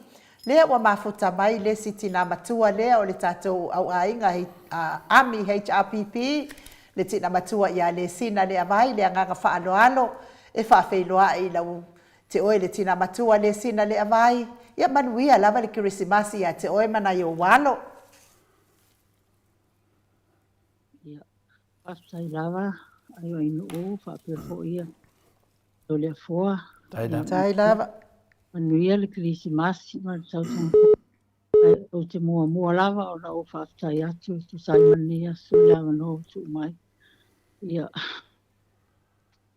whataro whatu ai, tato a inga, a toa, ia e meise, ia, lau songa tu la epa, ma HRPP Samoa. Tai lava. Atu. Ia, mani atu le kirisimasi. Ia, whapea fo tau sang fo. Ia, alo whatu fo. Ia, o tau uma. Ia, e mais fo i mātou HRPP Australia nei. I le AMI. Ia, ma i lato uma lava. Mātou te au whātasi i nei tu o Australia. Mātou te whamanuia atu i nei tai au fo. Whaftai le alofa maleanga le o tātou wawia mai le kirisimasi mai o le tama mea kanalulangi ia whaftai tele. Whaftai fo ia inu oma tole foa i le avanora su mai nei o matua. E te alofa atu fo i tātou a inga atoa e mes fo i o a inga oma ia whapea fo ia. Whawhia ngainga ia o te whamanuia atu le kirisimasi ma le tau sang fo. Ia, whamanuia lava nei aso. Tai. Whamanuia fo ia o matolea foa. Ia, whapea fo i Mike ma le ainga atoa. Ia, whaftai lava le mole avanoa. Tai tele lava i lau fionga i le whaltua, le tina matua, le sina le apai, manuia fo i le kirisimasi, tai tonu nala sauni i mo tapua inga, ia manuia tele tapua inga le nei tai au, ia te oi tina matua mana i o walo, ai wha soifua ia le sina. Ia wha soifua ia whaftai lava. Ia soifua ia. Ia lea fo i wha manuia mai le kirisimasi i le tina malo ia Julia Moli mai Queenselani whaatai tele lava ia te oe le tina matua mo le mafuta mai foi i le tātou i lunga le tātou YouTube ia sang whamanui atu foi i le Kirisimasi ia te oe la whaltua malo ia Julia Moli ia mesa foi na i o walo ia manai a inga atoa manuia tele le Kirisimasi whaapea foi ia Josa Leao Josa Leao le fo whamanuia mai le Kirisimasi tātou au ainga ia manuia tele le Kirisimasi.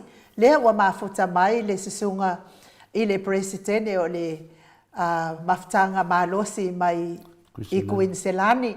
Le susunga ia leota ia kolisi leota mai Samoa le anganga whaaloalo e whaafeiloa i lau sunga le presidente o le maftanga malosi le RPP Queenselani.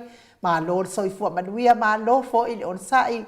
Lol tautua ia ai mai se foi o lo fenga ia ma tafaonga fainga malolonga i Samoa manuia foi le Kirisimasi Samoa kolisi ia fatalo fatu nei foi vai le afiasi ia por nei foi vai tau ina tato i Australia ia fatalo foi le paga masani al moto Samoa vingo le tua ia ole lewa manuia Kirisimasi lo fenga telefone ape foi le sugai nu ia male malu foi ole au fafonga al moto Samoa vingo le tua ia mai Samoa nei ole no fanga leo te nei ole no fanga le tau lo vine i nei le fanga i fare ia ole ma to te e vai toi la le ole niu fatalo fatu nei vai vale laso Mado, ia o de temi o de momolino o lo faanga o se foi ia tato paanga masani ia me se foi le fia fonga mai ia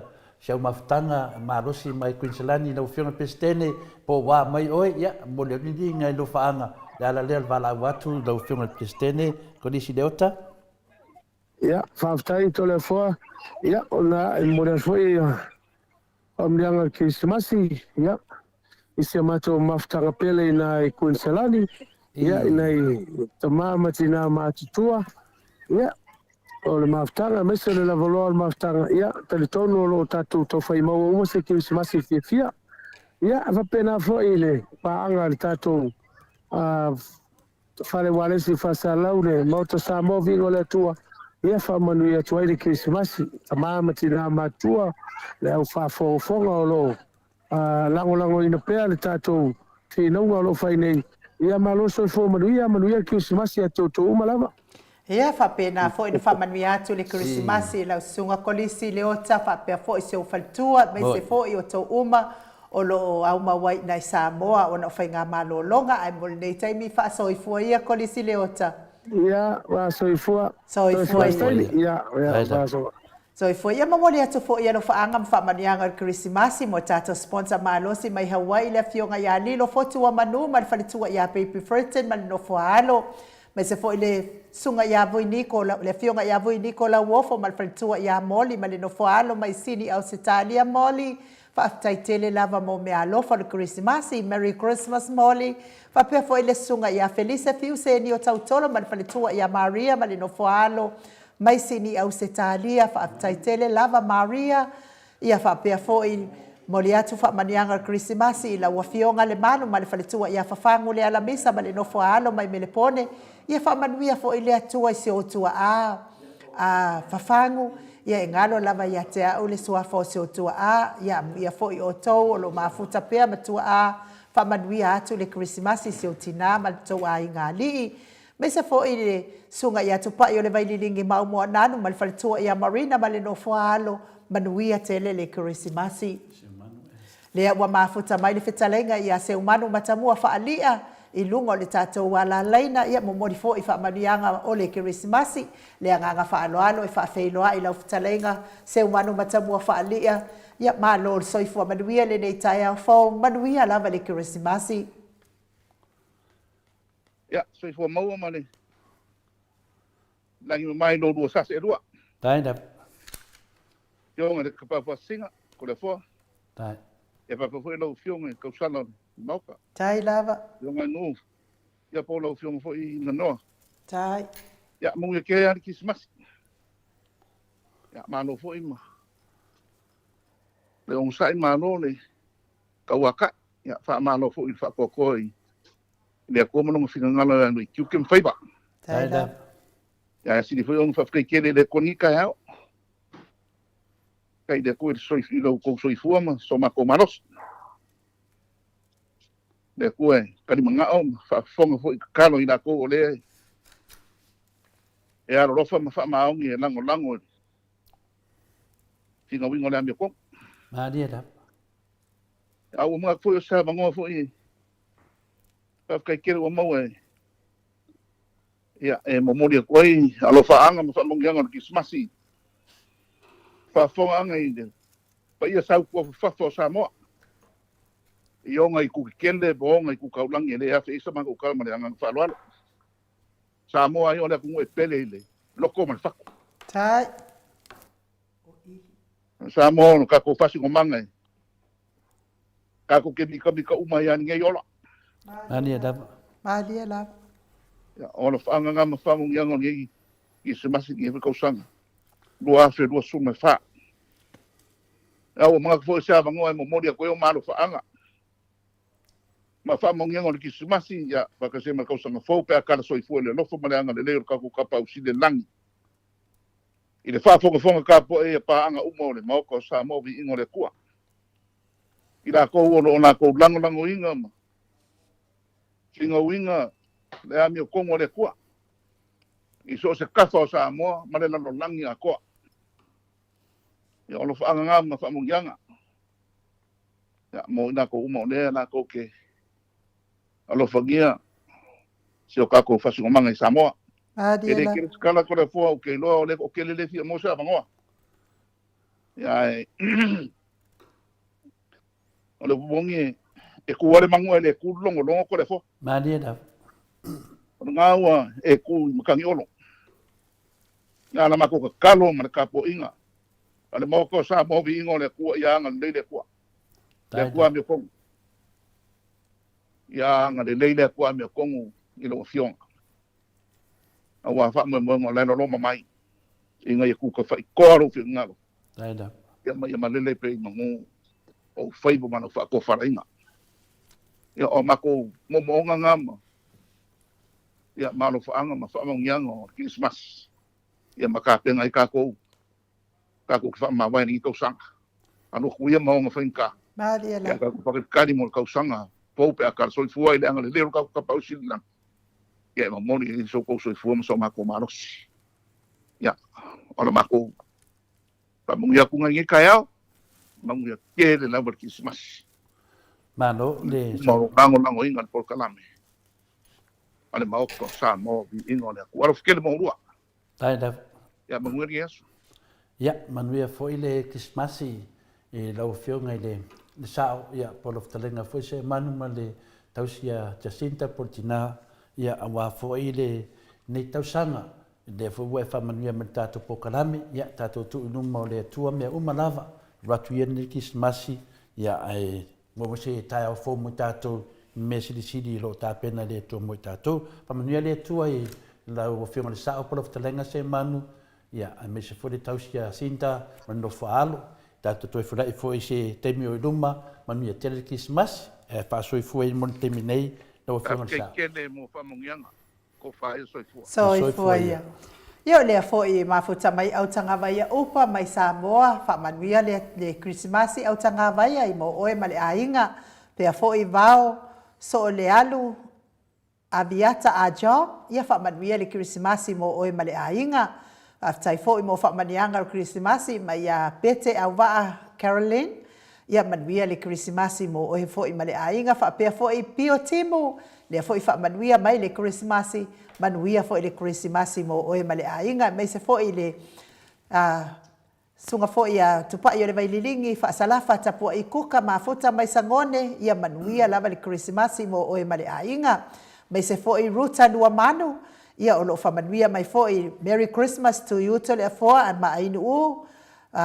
Merry Christmas manuia fa manianga tele le atua fa mania tele le atua ya tatou lango malava le HRPP forever alo fa atu fa tai ruta do manu manuia foi Christmas mo o male ainga fa pe foi Veronica a Samuel ma futa mai i melepone o lo fa manuia mai le Christmas ia fa pe na fo i lo fionga al faltua Veronica manuia le Christmas mo o male ainga me se foi a pelu se aso manuia lava le Christmas to le afo ma inu fa penga foi ona watu foi ma lo fa anga manuia le Christmas a pelu se aso mo o male ainga fa pe foi a tato uma lava o lo mafuta fa fonga mai manuia le Christmas le mo mafuta mai ia tasi foi o tamama tua le ami HRPP sini o setania nei le fo ia masili fiti furisia no etele ili fa so tau i lungo le tata wala laina manuia tele le Christmas ma lo soifu manuia ma lo fo tau tua tunu tau tua ekalesia ia te o tamama tua ili le anga tumu fa la no dai de fantalo fa fe lo ia tu la vofiona tamata yon morta ia e papia fo ile fio le fio me te pa fascina tai lava e mo moliato le fa malo mo fa tai o non galu fita sa fe ga ia ile ne tau sa ma to a o fe ai o lua mo fo no le pul kalama e mo moliato fa tai ma fa malo i me o lu sa mia ai mai se lava ia mo tamama tina ma tu o pul kalama malo so fu manuia le Christmas tato mo fia ile lo fo tato mo tai sili lang dai da ia e fo ila vale vi inga ma le fa tai ma le fa manu ono lo nanga le lei fai pea fa tai ke lu so fo ta tua le lu so fo au dai le mamma lu le tulo ia ile fa mo ia ele to ele fa mia gale le ile lu ta tua sa fa au ke nei le pea o lu le poto pone malam la dai da wa sa mo poto o Oi la to o lo fie fa fo fie fa lo. Ina pul kala mo lo sa le pe ya su tai tasi. Ai Ya ina pe ko nga male. Pa mo ma mo lo fa pe na ko ta pe. Le ma tanga. Amma tu ma tu ba tina. Oi la to o la to blanco no ina pul kala mo. Ya fa ya ma. Ya fa ma fo lo le di il ne ki simas. Tato mau fia le pepe fongo le Christmas. Ia fo i tu pēlu no lava vi inga i whāpapa. Na mātou tala lea. Ai anu to tere mo o lua. Ia ngā le leida tua i le whianga iai mali polo kalama. Ia rona while muso se tu. Mani mea tere Christmas. Mani tansong fō. I le anga le lei o le tātou mo taisini le lang. Lo whatere atu mo o lua. Ai mai se le maru le polo kalama. Na maapati na o sumo to whawhine. O ina to o lo lanto lango ina malu si por kala mai so se abal. Manuia le ne Christmas. Ia whaatai tele lava wa asili fiti fulisia inu e tele ili whaaso o tau. Tai mo lo wawanoa i lungo le tātou wala laina whapena fo i manaonga. Ia whaamanuia tele le Christmasi ma ia sanga whaopopo e le atua nisi ki Christmasi se tele. Mo oe le tamā, te tautua i le atunu, e meise e kalesia, ia meise o a inga mwhala potopotonga, ai whaamanuia ato fo i Christmasi, ia matau ma le nofua alo, ai whaaso i fua ia. Whaaso o tau mo le reitai, ia so i fua ia. So i fua ia. Lea fo i mafuta mai, tole a foa e Sarah, tamare whau, whaamanuia mai le Christmasi, tole foa ma ainu ia manuia fo i le Christmasi, tole foa e Sarah, tamare whau, mo oe male ai ngā lii, whapea foi nati lai man swoka ma futa mai ia pia, whamanuia foi le Christmasi nati, ia whapea foi le fionga ia le au pepe, manuia Christmasi mo o lua male ainga, le uso ia timu au vaatito, ia manuia lava le Christmasi uso, whamanuia foi le atua ia moe malo o lo i New Zealand, ia whamanuia atu le Christmasi moe, ia whamanuia tele, ia ili whaata o tau, ia o lea i momoli mai alo whaanga o tupai o le vaililingi whaasalafa tapo i kuka, ia mo oe, ili whaata o tau, ia mo le tātou pokalame ne ia, so whapea foi le tina matua, ia Rosalia mu popo mila, mga futa mai au kilani New Zealand, whaatai mo alo whaanga, Manuia Christmasi la wafionga tole e foa ma le tausala ayo ainu sunga ya Mike, Merry Christmas, God bless. Whataitele lava Rosalia mu popomila. Ia me se fo stop 1638 Manuia le Christmasi i le tatou po kalame ai mai se le sase e lua from Melbourne. Ia fa Manuia fo i le Christmasi mo o stop 1638. Ia fa Manuia to le Christmasi mo oe male ai ngā li i tonu lea le a tatou woi le vi inga leo le atua i mamoli atua i alo whaanga mo le Christmasi a whaasau soropea tatou alo whaanga whi moli moli ta i le nei tai au.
Vivi ingo le kirisimasi.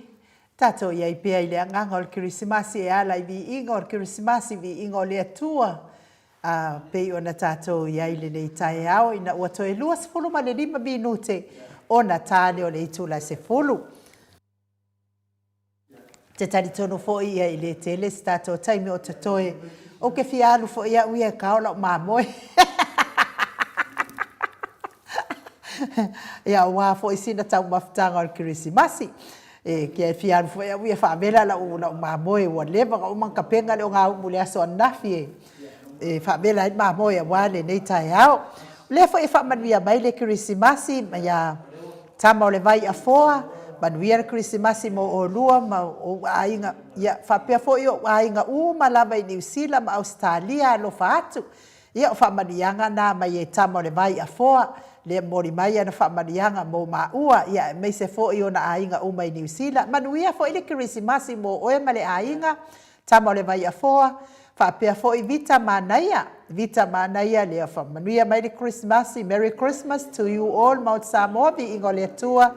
Family and all our HRPP supporters, Lord bless. Whaftai lewa vita manaya. Ia manuia fo ia le Krismasi. Mare i nene yaso mo oe male ainga vita manaya. E fia mamoli atu fo ia lo faanga i manuia le Krismasi se o tuangane pele lava i Samoa. Ia le fionga fo ia le ota le ulua ia li i taponoo. Ia whapea fo i whalitua ia taulau ma le ainga li. Ia me se fo ia le matou ainga sa savaina ia e sala i lua savai i whapea fo i le matou ainga sa le ala i tawhea i sala i lua savai i ia ma le matou ainga sa tia le ali o pai le o sa tia ia alofa te le atu fo i mo o tau a mes fo i matou ainga sa amituana i savai i sala i lua savai ia o tau whaafoga mai la o tau ia whaia o mo tau fili ma o kou valvala au ma tau nu. Ko i ke kia ma tau ainga nu atoa. Sungu ia ngā mea valea ko ke whaia ma ngā. Whamamaha ia kou loko ma o kou. Ko whalongolongo mai le ainga sa savaina ia, le ainga sa le ala itawhea, le ainga sa tia, le ainga sa amituana i. Whamanuia tele le Krismasi. A meisen ma tau awhio anga. Atoa i sala i lua sawa i whamanuia tele le tua me se fo i la ua le ingoa matua i atua ato matolova'a. Manuia tele le atua ato ia me se fo i atolova'a whea ngai fo i ma tino i le malosi i New Zealand ia whamanuia atu le atua ma pui ma la vea ina ia me se fo i atu malosi ma whamanianga ia te oi le tama. Ia matau au ainga fo i whale apuna le au sa mai ata anoa ia me se fo i le au sa pasui. Ma le au sa mai mata ia whaamanuia tele le atua ia te o tau whale apuna me se fo i to o le fua i lau talenga mori o ia masio tātou a fio anga atoa i whale apuna. Lea ua mafuta mai stasi o tamamatua whautua mai fo i tātou pokalame mai au kilani New Zealand ia mani sumeo. Ia le nganga whaaloalo i whawheloa i le nei tūlao le tai hao mani taton fo oe le tele fia i lungo i nei mea. Ia o te tantonu o fe moli ta inga o alofa anga o le Krismasi mai tau sanga fou lea ua mafuaina ia fio mai lungo o tatou wala ata lea nganga whaaloalo whamania atu ai le Krismasi le nei tai au mani sumeo lea mua lava le whawhitai le tua ia inga malava whawhitai le tua lo nā lofa no nā lofa ia o tau mātua pula ango to le soifua mai se fa nau yusu matua fafine o ainga malava mo lava fa tai le tua lua fa tai fa fiona to le fo fa pele to mai tai ota ai maleta li ya mai wa ele se nga ngo feeling nga lo fa ngai mo lua fa tai le tua mo dia tua lo fa ana ya inga malava te masalo wale sa tu fulane nei vai temi ai tale ai o matu o faisa o matu sume mania alo fa tuaya u ya inga le tu o fas le tu o HRPP le toila aya to le pa ma chilin ma fanau e fa perfo ya inga malava o lo fa fe ngai ma le nei vai temi lunga la lo e manuia Krisimasi ma tausaga pou ia maua pea le ola mai le atua ia atou uma lava. Love you, God bless. Soifua fa'afetai tole fo mai nu. Whawhetai fo I mani ia te oe le tamamatua ia sangavi ia pea le atua o na oe tamamatua whaatoi pea e whai oe mawhautua le ngata fo I tono ainga tono whalapotopotonga tono e kalesia ai mai se lava le tātou pokara me nei e maua pea le malosi mai le li manuia le Krisimasi mo oe ma le ainga ia ai whasoifua ia mo nei taimi. Soifua ia. Ia o lea fo ia moli mai lo faanga o Mowena Oeti, Merry Christmas to you both. Whapena fo I Mowena Oeti, manuia fo I le Krisimasi mo oe ma le ainga. Ia ai mai se la ia molianga paiutu to finga su. Ia molianga ia o lo alof mo moli mai fo ia lo faanga o molianga paiutu to finga su.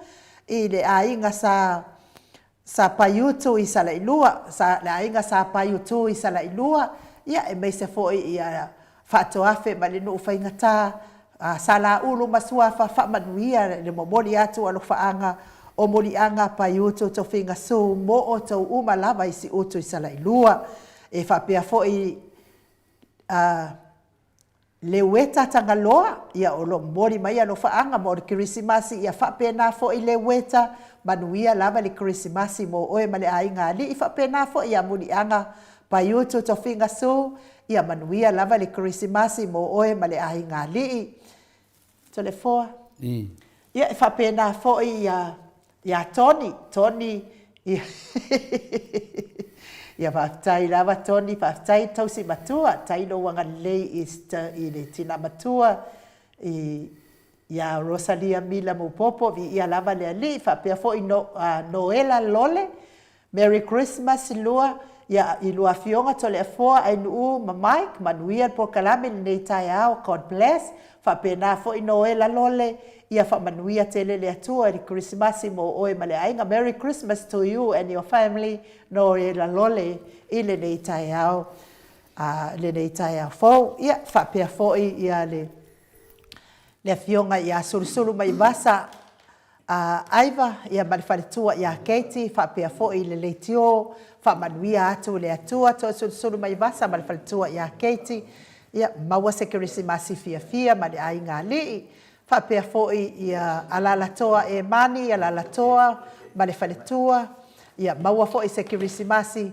ia maseto wala leo maua le Krisimasi fia I le nei tai au ia whapea fo I le faletua ia mese fo I te umanu matua mai fea fetu whapea fo I se o faletua ma le leitio maua fo I se Krisimasi fia le ngata fo I lea ia o le ngata fo I lea o Canada lau fionga sala Canada plotu ia whamanuia le atua maua se Krisimasi fia mo o tau uma e mese fo I o le tio uma le fasa la tau o lo fai nei le tio ma o la tau fili ia maua se Krisimasi fia mo o tau uma tau wala leo o lo tau tuaina ai le mamalo le atunu ia tau tantonuia ma tau fai ia le mea moni ma le wha maoni ia e whawhanga ai ia nai tama ma tina matitua tau au wha longo a ia wha manuia atu le atua ma ese na loto ita ma tau loto mataua ile nei polo kalame pe la mai tasi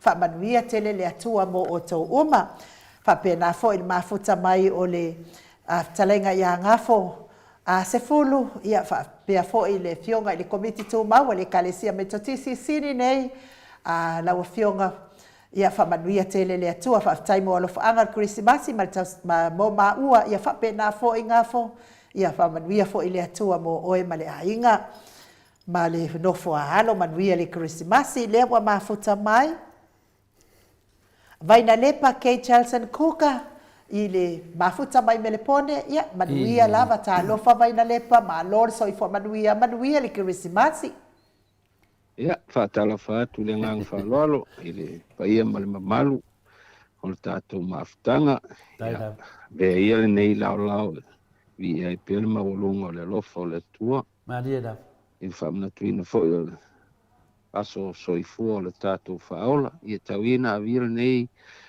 whamantunga e whai me tātou te whawhamangaloa iai ma tātou maua le loto whaalwhani pe na tātou sili. Ia tātou maua pele le nganga o le aso whamanatu. Ia, ai momoli atu le nganga whaawatai tele ia te o lua o lo whaipe o lua ma taimua. E uenga papa mai ngai pomu ma lua lawe vea e mato lafi atu peitua ma koia e ave pe o lua ma o ave o lua ma karikaria ngai mea mamafa ngai sawi ia momoli atu ele ngang whaawatai.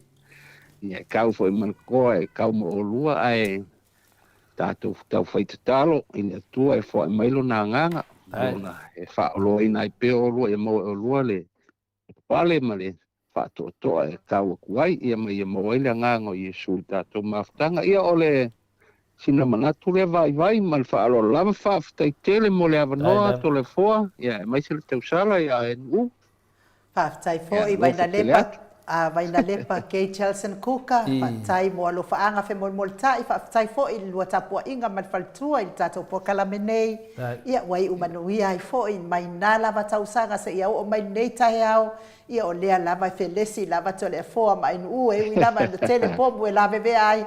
E ai uma lava toi po lesi i le mana ma le toto pa i o Iesu Keriso. Ai manuia lava le tau Krisimasi mo oe ma le whaletua ma le ai ngāli. Ai wha soifua ia mo nei tai. Ia, soifua ia wha. Ia o te tonu o le pese lea mo moli atua ia lo whaanga pe o ne whamoli tai. Ia toi tasi loa le tatou round. Ia matatou tau maamai ai loa fo i mo nei taimi e o loo iai ia le taualunga pe a whai e loo o avanoa le tatou le sunga i le whawhiangainga ia Reverend Tele tausanga ia o le aia taualunga ina le tatou whamoe ia o nei whawhiangainga lava nei tū mahalosi, tatano mahalosi i le tua Walpole Kalamenei pese le mo oto.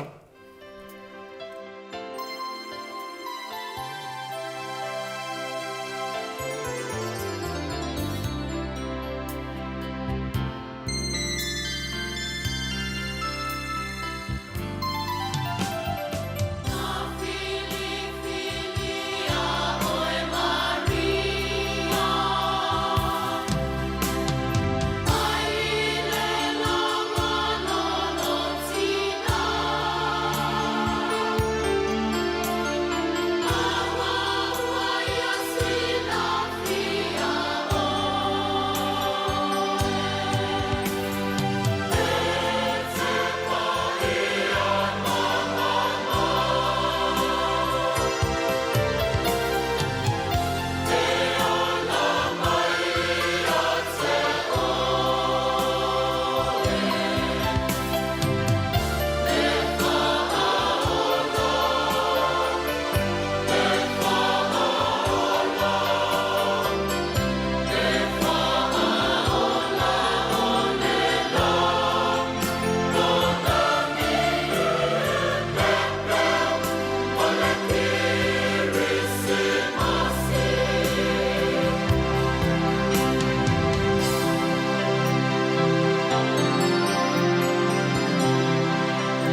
Toe valu minute ona tale o le itu la se folo I sini au se talia. Tato iai pea I me alofa anga fe moli moli tai o le kirisimasi pe ona iai le nei tai hao ma le anganga o kirisimasi.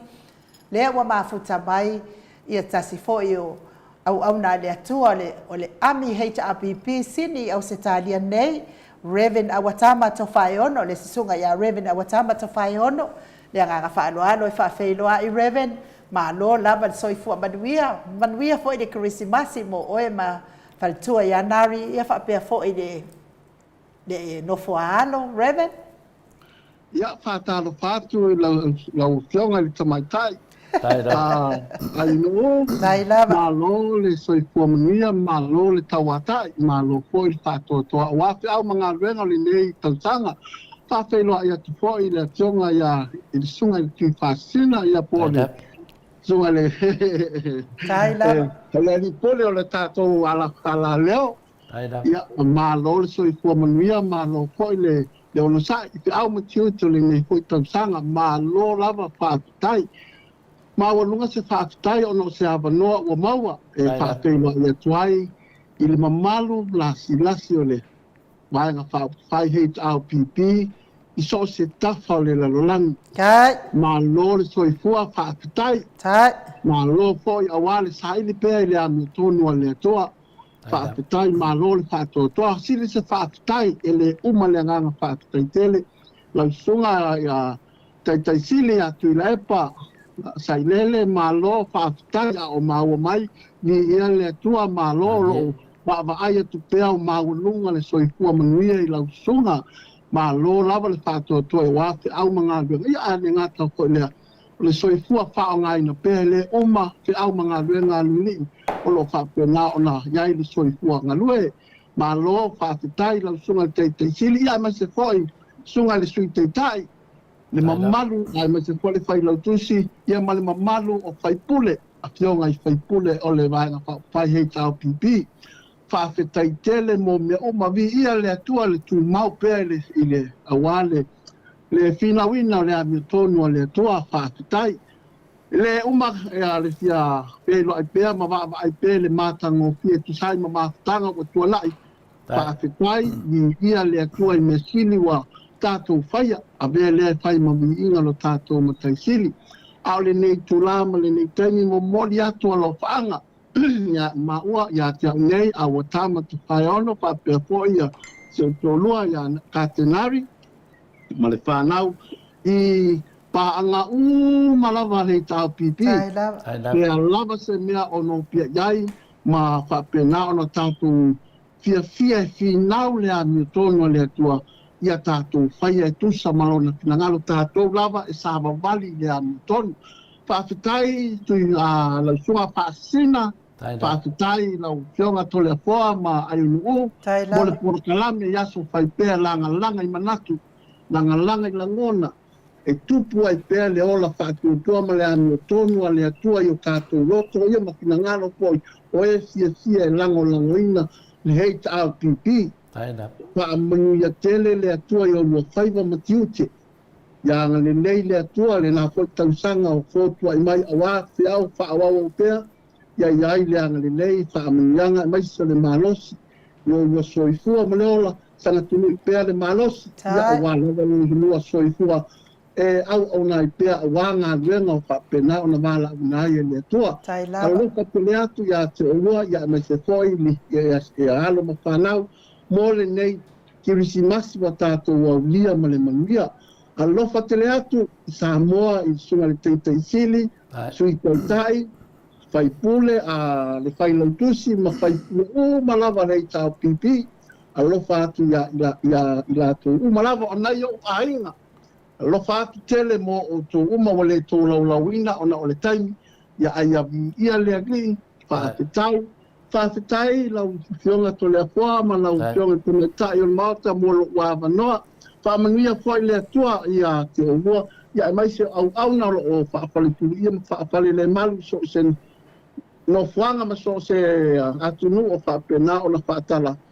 Iai le wala awina whaafale le maluai. Ia o se manatu lea ma se langona I nei tula ia manuia tele le Krismasi, manuia po le tausaga po o po tuai mai, whaafetai tele lau fionga tole poa. Tai.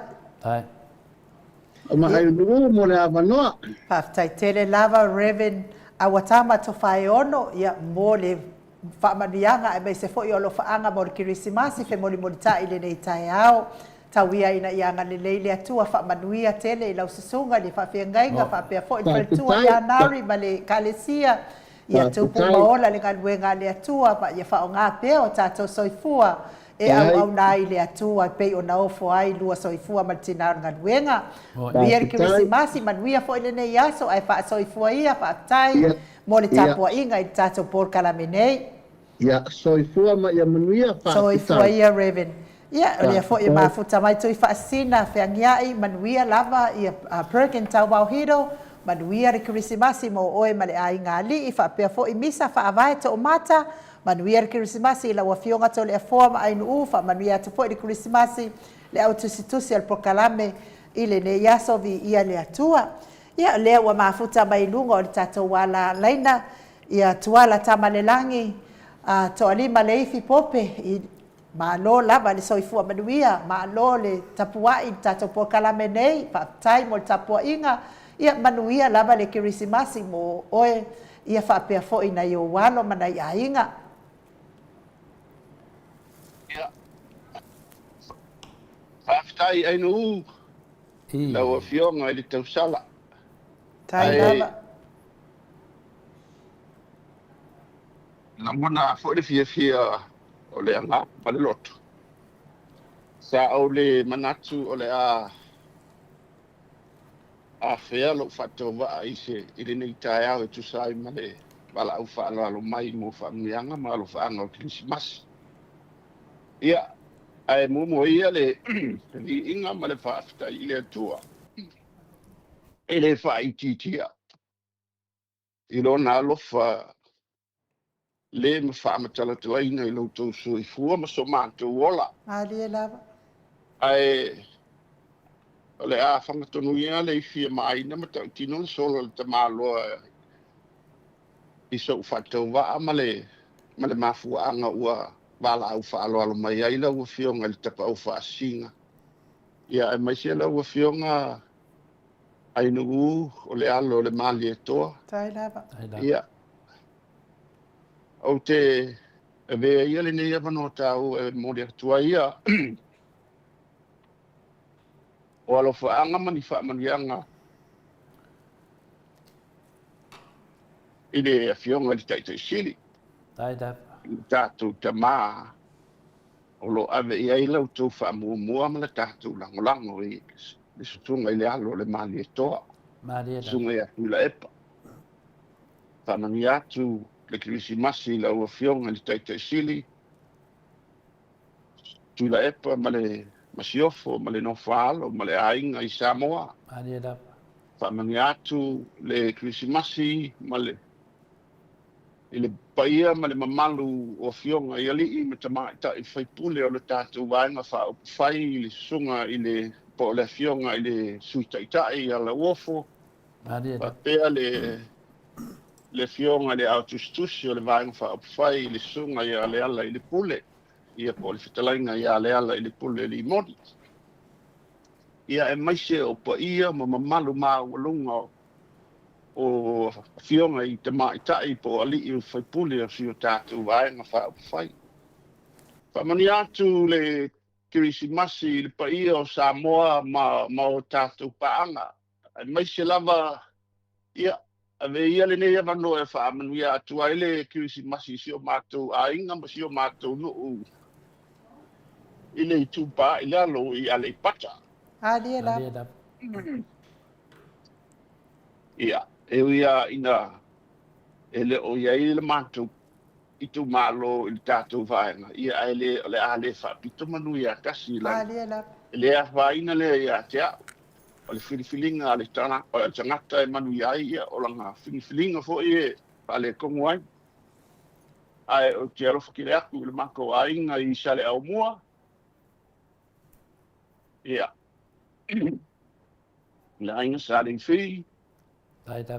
Ia lo ke le aku i le fionga le kuia kua whaangofungofo i lau o whakafua maluelue ia ele o ngalo kulava lau fionga le kuia kua o kolima leifi pope kuala kamalangi le kaukala.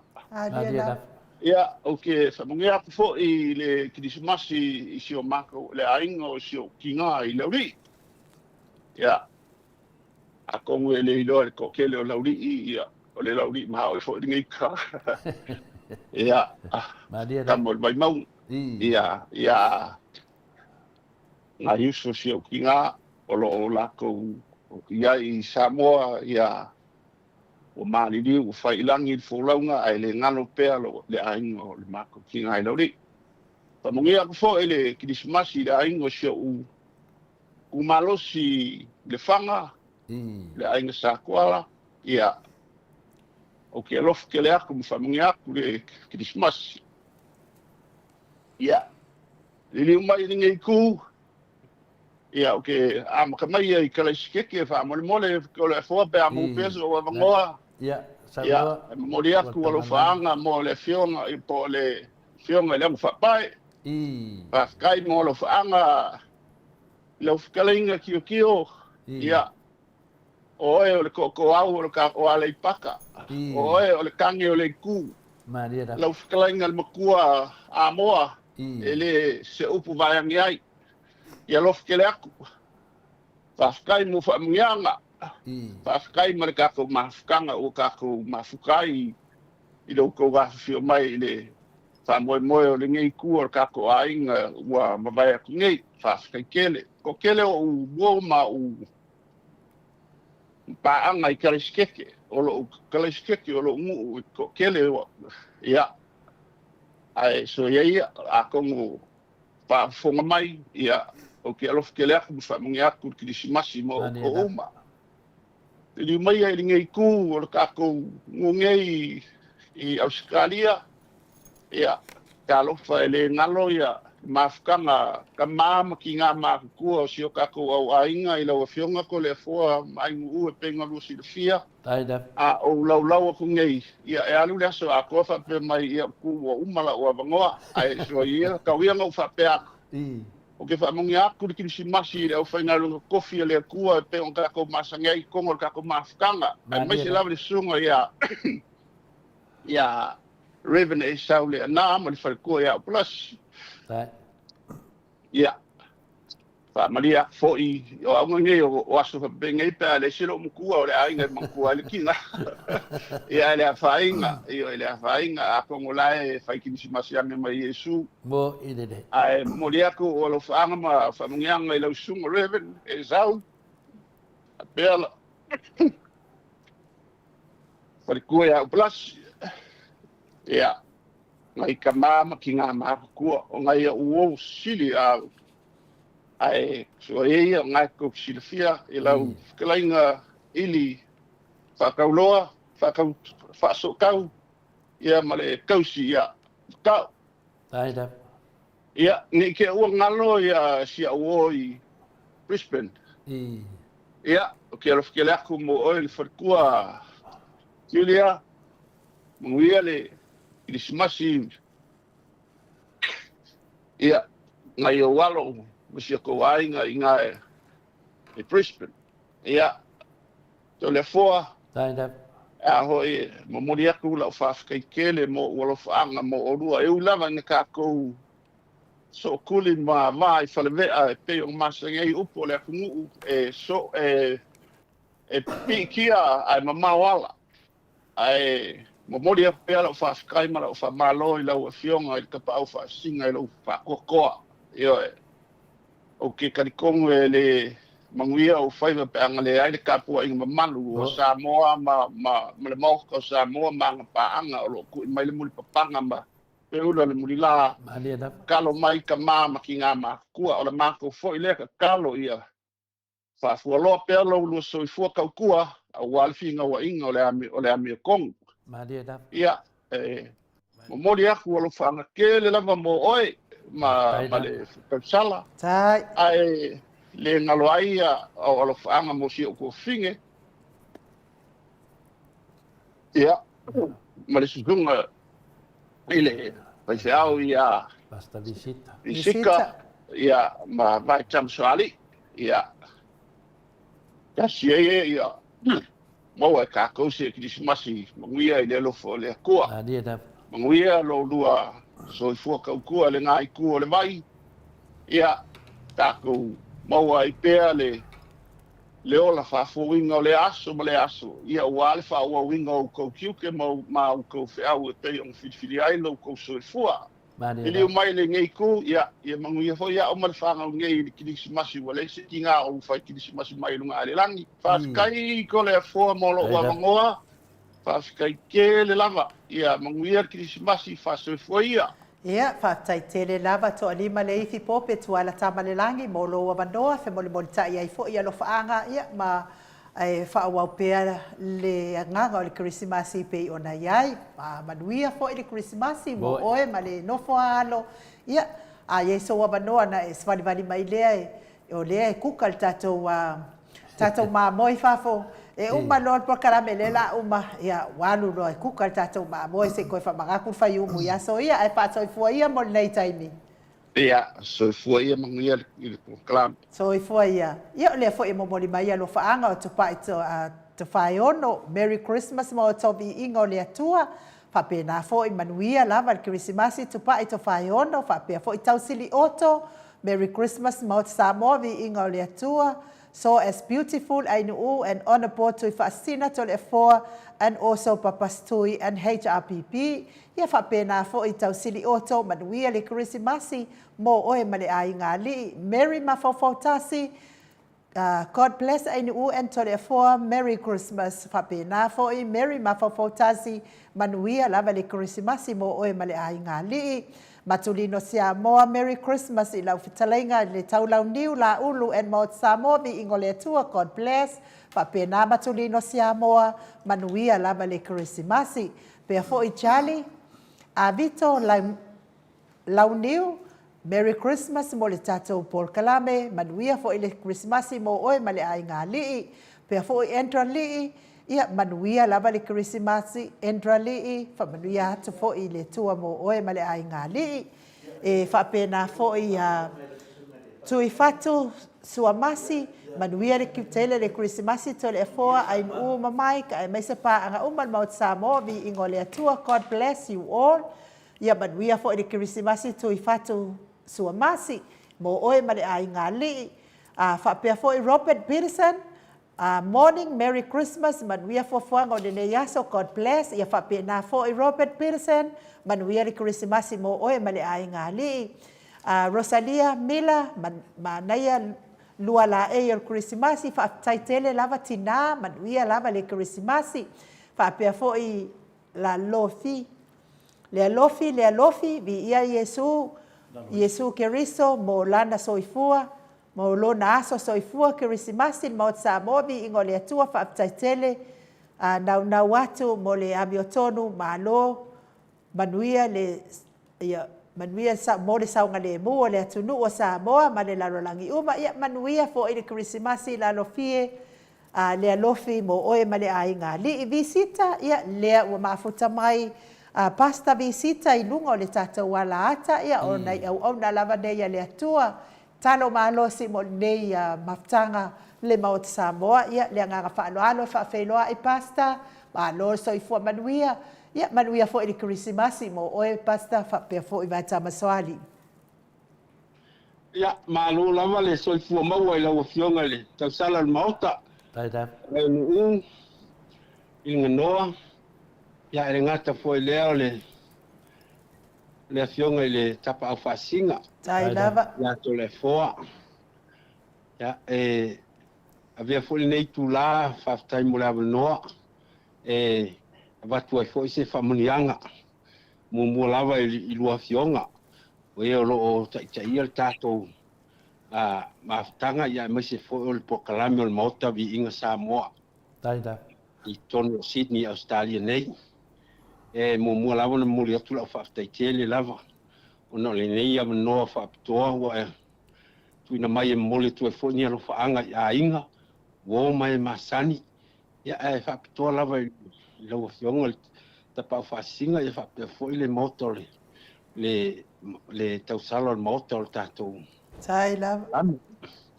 E moli atu ia fa monianga kisimasi nei o matu ainga. Fe lava se me o la lai sini Australia nei Melbourne o Brisbane ia o New Zealand ke ngona la o mata mai fo. Tai. Fa fonga mai le nei po kalame. Wa nei po kalame ia o teltonu o ia was. Wa langi ato mole to ile fa monianga kisimasi ai mai se lava so tatu tunu o Samoa lo ye nei o tatu ainga lo tu mulpanga ia ma pena fo ona tau tuaina si o tatu wala la fanga mai si o tatu tunu mo le toile nganga le Christmas le nei tai ao fa tai le tatu o dia mai le nei aso se aso fa to mo o cristiano ia se lava tatu malava tangata malava na soifua mai ia ma feola mai ma talitonu i le li o Yesu Kiriso leu tatu o dia mai nei tai ao ma tanu fie ia mo le fo ile famunianga ma unei ia o fai masui o ma umaltina mai se fo le fanau le mal tapa fa singa e fa le fo ngol to salon mota mo le toile famunianga manuia tele Christmas tatu mo se Christmas fia le ni yaso ia ni fo yaso ia lo fa pena fo ona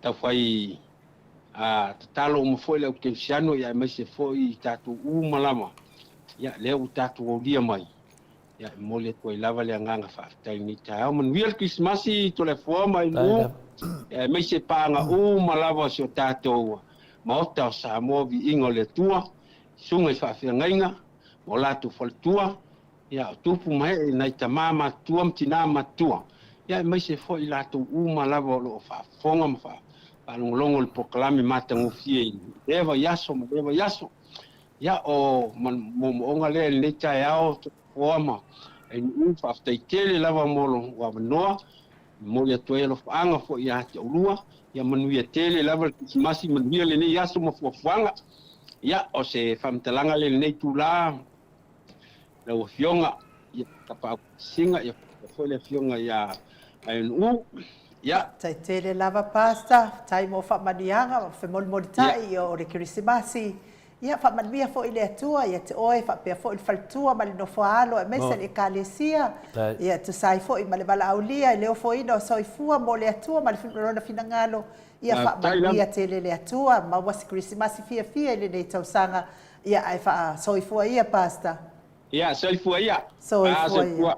Ya, moli atu fo ia lo faanga i le fionga ia vui, fa pe fo in faltua ia va ia uma ba wele se male no fo alo manuia la male Krismasi fa pe fo ia le fionga ia sala tita tuala fa pe fo si wali i male ai ngali i manuia tele le Krismasi ia ai mese la se faanga e ko akele la va faanga wa lady ia so i fua ese fa pe fo i fiangai Lisa makeke fa mabiatu le tua me se fo i Daniel Emma Daniel ma Emma ia fa pe fo i Baiana mai moa ia fa manvia te le atua ia te oto fa pe fo ia vai to fanga sentoa fa lili to le foa ia male no foalo i vai puna fa manvia te le Krismasi mo oto uma ia me se fo i le tamaita i o la tanga male no foalo la wafionga sula o la tanga male no foalo mai palisi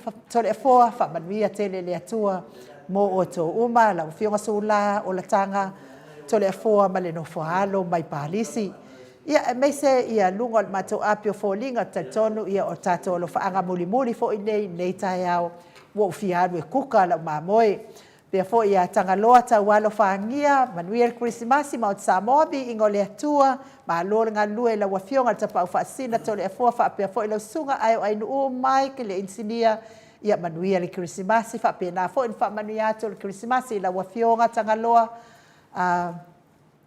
ta walo fangia fa tai mo tapua inga mas ia mas fo il faltua male ai ngali ma wa se Krismasi fia Nicole Yohane Merry Christmas ila wafionga tole fo le queen wale mota vi ingo le tua ia fa pe fo ia mai ki a manuia Krismasi fia ma le manuia mai le alii God bless faapena foʻi Nicole Ioane ia maua se Krismasi fia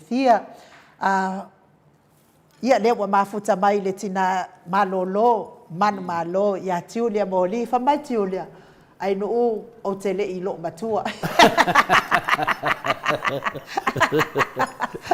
ia na le malōlō ia le agaga faaloalo e faafeiloaʻi i te oe le tina malōlō malo Tiulia Moli mai Brisbane malo lava le soifua manuia lenei taeao fou faafetai foʻi i lau tapuaʻiga i lea taeao ma lea taeao le tatou pokalame manuia le Krismasi Tiulia ia faafetai lava e faasarekaги e momoana o momole atu lou agaga faafetai i lenei taeao i lau fioga tole afoa tainap faapea le afioga i le faletu le afioga i a ainuu tai lava mai se lava le mamalu o le tatou leitio lenei taeao tainap faafetai mo loʻu avanoa lenei taeao e momoli atu lau faamanuiaga o le kilisimasi ia te olua tainap mai se le suga iā Mike ma se ona faletua tainap mai se foʻi auauna totofia le atua ma o latou faletua ai faapitoa foʻi faatalofa ma le faamanuia atu o le kilisimasi inai a tatou supporters mo le lagolagoina o le letio o le ami o tonu a le atua adia dafa ia tai o te faatalofa atu ai ma o faafeiloaʻi atu ai lenei taeao ia ae mai se foʻi ni alofaaga ma ni faamanuiaga o le kirisimasi faafetai ia te olua lau afioga tolafoa ma le afioga iā ainuu le lua loto tetele ma le faatuatua i le atua i mea uma lava o loo faapea ona luʻi ai le fili ma le pesia ai le olua ina ia faatoʻilaloina auā le viiga o le atua o loo faapea ona faasalalauina i totonu o le leitio ia faamanuia tele le atua ia te olua ia leanga lei o le atua ia lua maua se kirisimasi fiafia ma se tausaga fou manuia i le alofa o le atua ae mai se le au lagolago uma manai tamā tinā matutua ae mai se lava auauna totofi a le atua ia o se faamanuia atu foʻi le kirisimasi ma le tausaga ai le kirisimasi sorry ina ia uso i Christchurch i le tofa ia tiotio nu ese Paula Banks ai mai se le uso ia Maria Tusa Tione ia o te whamanuia asu le kirisimasi ia se olua uso tautua pea ma auauna pea auale tatou langolangoina o le amiotonu a le atua i le tatou le tio whamalolosi tatou auauna pea matuina asu i le atua mea uma ia o ti au whamanuianga lea i le neitae au ia ina whamanuia te le atu le atua ia te outou uma lava ia tatou maua se kirisimasi fiafia ia ia au ina vi ia ele ali ia uma ia o lau tano lea i whamalolosi pea tau pea le tau o le manu malo ia i whamanuia atu le atua i le neitu la le sumafa Iesu amene malo faafetai tele lava ia te oe le tinā malōlō malo Tiulia Moli ma alofaaga femolimolitaʻi i lenei taeao e faamanatu ai pea ia le agaga o le kirisimasi ua tatou aulia ma le fiafia manuia foʻi le kirisimasi mo oe ma le nofoaalo ae faasoifua ia mo lenei taimi tai lava ia manuia le asu soifua ia ia moli atu foʻi o lofaaga i si o tausoga i Samoa i faleapuna ia mai mata pasui Mika Hunt faapea foʻi si o tausoga le faletua i avi mai ata anoa Hunt ia manuia mea me se fo'i le nofoaalo ma tato'aiga uma lava i nai faleapuna ia manuia lava ia le Kirisimasi ia te o tau uma me se fo'i ia whanaua se oso ua maliu ia le sunga fo'i ia aiunu motu whapea fo'i Wesley ia meise o Wayne ia o tau uma lava i nai Samoa ia whamanuia atu i nai Vaitele whamanuia tele ia le aiunu ia whapea fo'i le whalitua ia fasa whapea fo'i Fiti ia malfaltua ia Masi ia meise fo'i Wesley Seufale malfaltua whamanuia tele atu le Kirisimasi ia meise fo'i o Matalena ma Henry ma Matalena ia malitia la ititi ia ma oto uma lava i nai Samoa whamanuia atu le Kirisimasi mo oto uma lava i Faleapuna ma i nai Vaitele. Lea ua mafuta mai ia tatou laina ia Tony ia ua mavaonga tamai lava tatou. Lea ua mafuta mai fo'i Tony i lunga le tatou wala laina.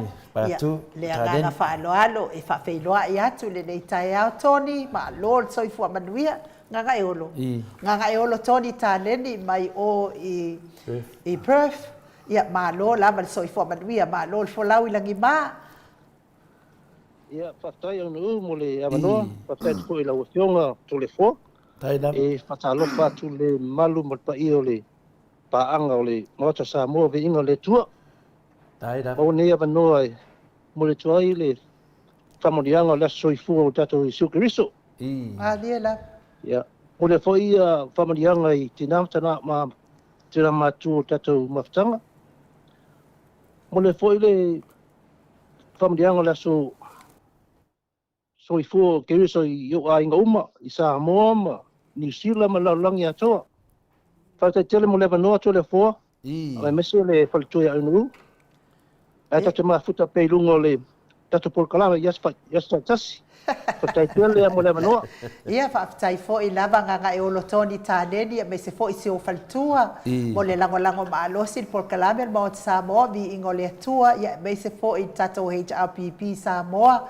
Fionga fo ia afualo le professor to whamanino whaatai lau lango i mea uma lava ia whamanuia le atua o seleni uma wato e sea ona o le angalelei ia whamanuia le atua ma whaatutumu atu i nisi awala i tele silafia manuia le Kirisimasi le nei tai au le iaso mo oe malfaltua ia e whaasoifua ia e whaasoifua ia soifua ia ia le fo i mafuta mai whaumuina Whamanuia tu upo, le whamanuia mai, le Kirisimasi o luafe, luafa, ia i le tātou ofisa nei, ia ma le tātou porkalame, whapena fo i whamanuia tu upo, manuia lava le Kirisimasi mo oe ma le ai ngā lii, whapea fo i ia Isaia Noa, ai ono Isaia lea maafuta mai, namulau ulu Isaia, lea maafuta mai sa mo po o whea o maafuta mai ai, ia manuia fo i le Kirisimasi, Isaia, Noa, ia whaatai mo whamanianga, whapea foi ia Oaks, Tusa Semi, whaatai mo whamanianga Kirisimasi, ia whapena foi, manuia Kirisimasi mo oe male a inga li, ti osa whaatono ni umata, ia o lea sa tamu whai e wala awatu, ia wā foi whamanianga Kirisimasi, ia lea wa e mafuta mai, ia manuia foi le Kirisimasi mo oe, i le nei foi tu la o le tai au. Ia lo whatalia fo i le fionga te pawhasina, wa tatou wala au muli e whamanuia atu ai fo i le Kirisimasi mo o tau umalava le mamalu o so tatou watunu i le nei tai au. Ai o le pese lea mo le atu ai alo whaanga o nganga e olo toni tā leni ia me se fo i le tina malolo man malo ia tiunia mo li ia me se o tau uma pe o na tā ua suafa ia whapena fo ia Suitala lipa patau ave ia whamanuia fo i le Kirisimasi mo oe male ai ngā li i Suitala lipa patau ave tai mo whamanianga whapea fo i le ota Viliamu ia whamanuia te le atu le tua ma whamanuia le Kirisimasi mo o tō uma ai meise le HRPP Army i Sini i nei whamanuia le atua wa le mawhai o na o atu whamanianga mo o tō uma a ia whamanuia le Kirisimasi nei tai au. Me se fo i le whaafonga mai a le Air Force, I so o sei tu o le nei lalolangi ia whaamanuia atu le kirisimasi mo o tau uma whaatai tau lango malo si mai tātou pokalame ia whaamanuia tele le kirisimasi o le nei aso mo o tau uma lava ia mai se foi ia tau ainga wa le mwhai o na maua ia whaamanuia atu le atua ia te o tau whai lava se tafa o mafuta mai ai whaamanuia le atua le fo mafuta mai le lominga mai Amerika whaatai tele le lominga le anga le lei tātou pokalame nei manuia lava le kirisimasi mo oe ma le ainga li i whapea fo ia le ota biliamu whamanuia tele le kirisimasi mo oe ma le ainga li whapea fo ia Ripa Arona Pritchard whia o e mafuta mai ai le nei tae au whamanuia tele le kirisimasi mo oe ma le ainga li ia pese le mamoli atua ia lo whaanga liu mai whai ul tātou pokalame pe o na masani ai.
Kirisimasi fia fia ua fai pua mai le mesia.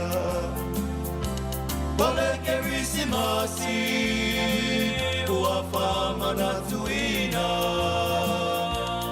Fa ulu fa lele pepe I te tonu alo mainga. Ole ale pine ona tatou maua. Kirisimasi fia fia ua toi fua mai le mesia. Fia fia ia maala langa, ua whanau mai o le tama. Ua toi fua mai I se au ala whaatama. O ia o le tupu e whawa maulama, o le vai pula le atua mala. Alleluia, lia fia maoli oli. O se fautuanga,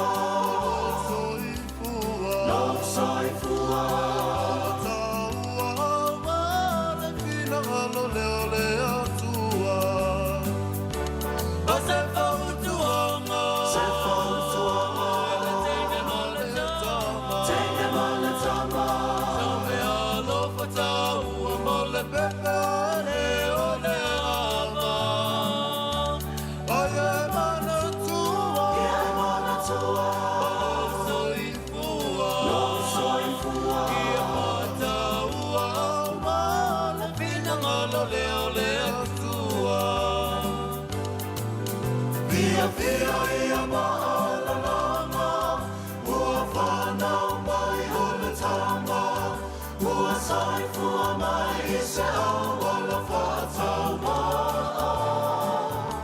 Mai a le tupu e whama maulama, o le whai pula le tua manasi.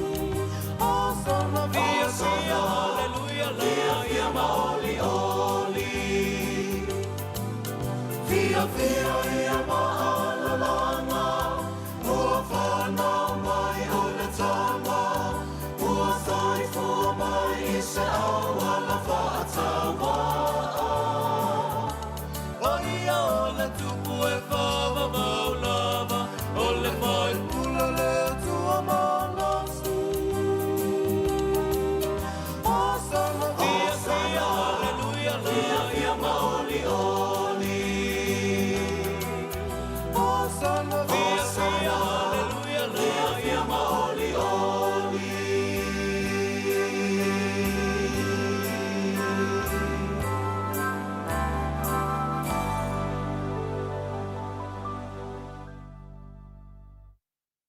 Toe lua sefulu ma le ono minute o na tāre o le itu la sefulu ma le tasi.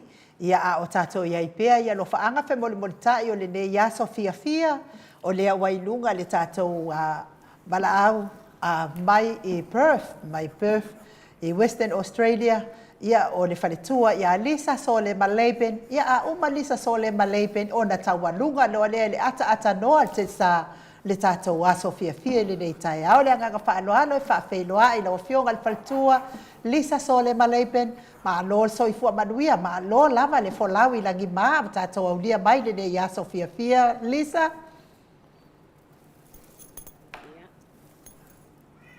O te mua I whaatalo whaatu I le fionga I le tui whaasina to le foa ia whaapea fo I lau fionga ai nuu. Tai lava. Ia. Whapea fo ona o whaatalo whaatu I le sunga I le whawhiangainga I o le maota o Samoa. Ia ai mai se fo I le talafa o le tamama tina matutu o le polokalame o maota wai. Maria la. O biinga. Aida. Ia. E ao lava ina tātou si I le viinga ma le whaafetai tele I le atua.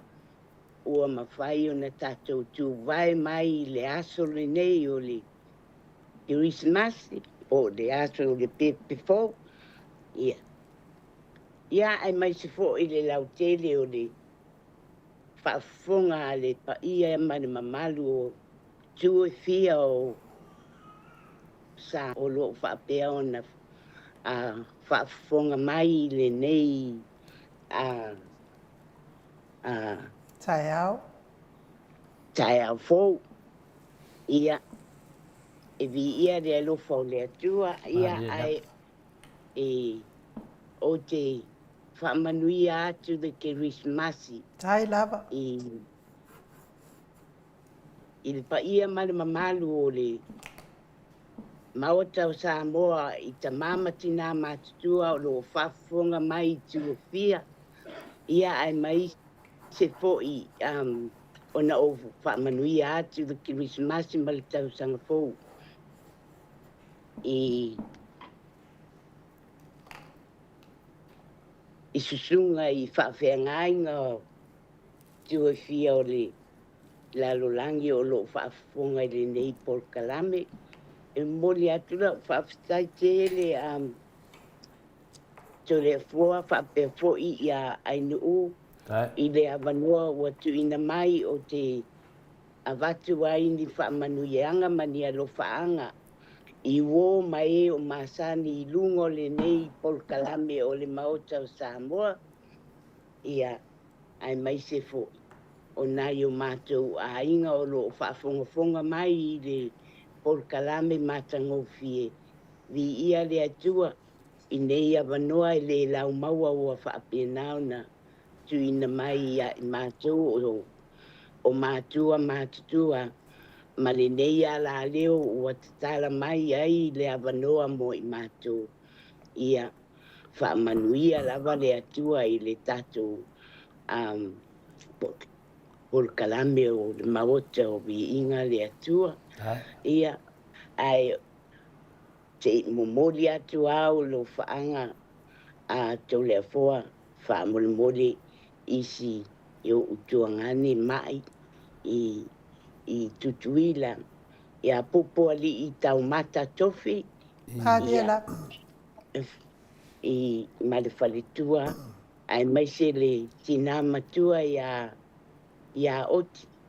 Lea fionga le sa whapito ia oti i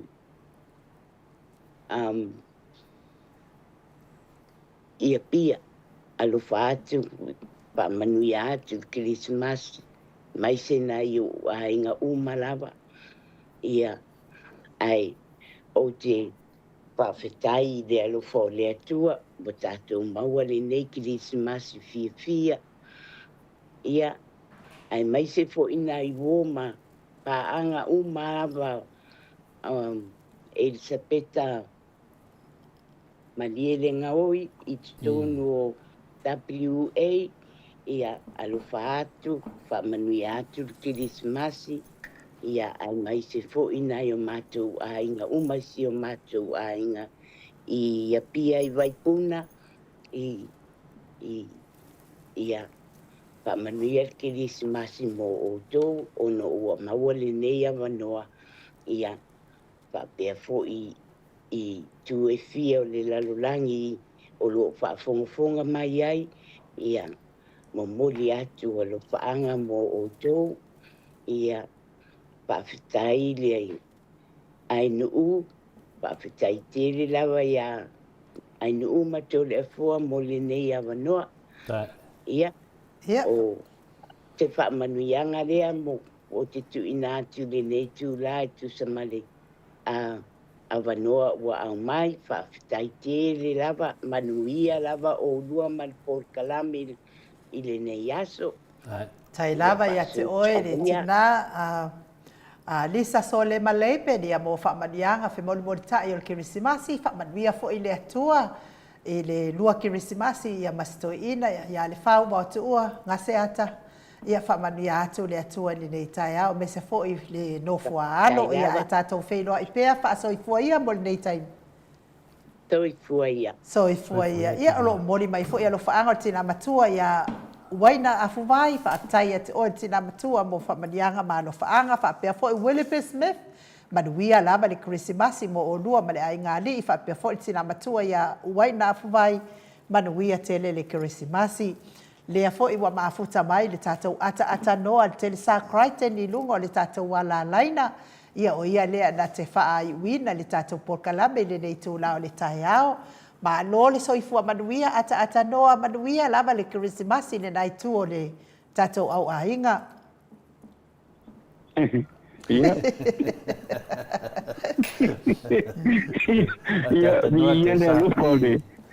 Ia le lupa malang le o le atua i le nei tae ao lau fionga nuu, lau fionga to le fua ia me se voia siau vanau o lo tō mafuta li temi le vai ngol Polokalame ma lo se fua i le nei tae ao ia via le atua o tātou to e whiloa e le ia masamanga ko le o ke vile ko ka ta whiloa i temi le nei ia me siri o le me siri ia le ua ala whai ane le tātou o te nui whanua le lei o le nei tae ao ia nga pawara maru ka ko vi inga mara whaktai i le atua tele o lona rofa mara lona nglelei e le ua whaavanoa mai ai wa mai le soifua ma le tātou o le ola o le tātou o tunu ia i le nei foi vai tau fia o le tausanga e pe ona iai le Kirisimasi ma le tausanga fau lau fionga to le poa ma lau fionga e lu malo soifua. Ia, tātou tau whai whaamalo lava i le alofa ma le anga le lei o le atua ata noa wa tātou toi maua le nei aso Kirisimasi fia i lona soasoani mai. E ui lava ina po ia tātou i whaamai ese o le olanga nei. I le tino ia ai whaatai le atua na te umia pea o tau soifua ia ma tātou ola ia le o tātou toe lili ai fo i nei kirisimasi le alofa o le atua e ata noa o le o tātou iai le vaitau alofa anga fe moli motai Matuia le amanoa e te mori mai ai o alofa anga le ngata fo i tina o le ainga i Samoa ma le whanau ia mai se paanga maota ia ma tātou tau mawai ai fo i moli nei tai au ata noa Noi, ia whaftai lava mo le avanoa lau fionga e nu uma lau fionga to le fo whaftai lava mo le avanoa i le nei tai au ia o le nei fo i tai au e pe ona whanungolongo atu ia o le aveina le o whamanuianga ia e ai le tātou whamanutuina le aso soifua lo ka kori whaola ia ma tātou toe te ofo i lona lofa manonga lei awa o ke le fo ia le nite le nite usanga ia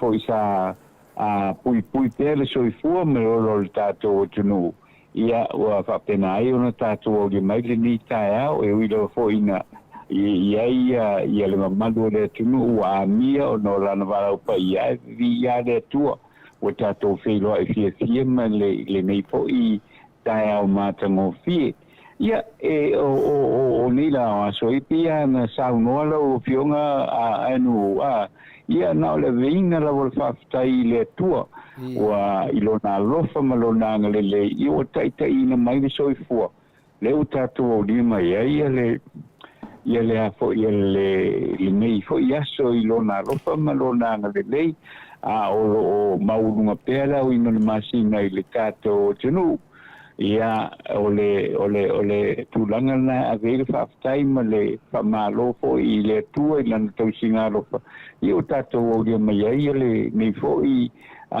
taia matango fie ia ma le nei taia o tātou whaamana tuinai ia lona aso soifua mai i le tātou laro langi nei ia ole o pe ona tu mai la le vano ia mo nai temine ia mo moli ai le famalo ma le faftai le lofa o le anga le wa le ukelo ole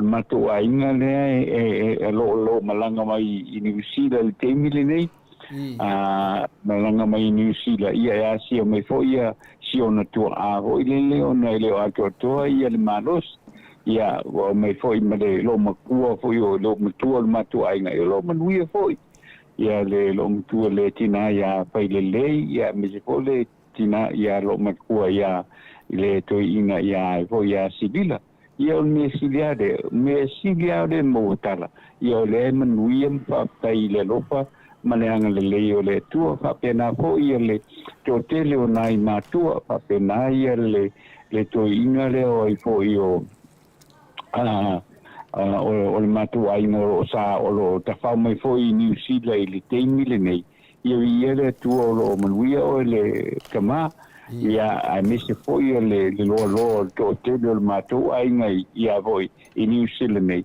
ia o le Silia ia fa pena pe ona lo fangia le tu lo to ola i tonu New Zealand nei ia fa pena na pui malu lava lo to soifua fa umi pe de soifua ia mo fai pe ona tatou ma futa i pe le nei lo langi le tu mau ia o le temile nei avakulo fa malo i sia fa nau ia fo ia lenli ia o le li o sein o Sarah o Faith ia ko mai kai le o Alena ia ko mai kai le o Hope ia o ila kongo na lo ta pa o i New Zealand temini ia kalu sia ia se ka fa ho ia mo se me nga se me nga ia ai fa te tere lava le koinga de o el sala ia malol so fu ia fa penga po ia le faltu o lo fa muli me sa moli ia ia kalu sia ia manguia ia ki si masia o tina ia mi se po ia sunga ia Tom ia masiong pale kua masio la ko ainga o foi o le si foi tamalai o i Samoa e se wangaro ngalo se ka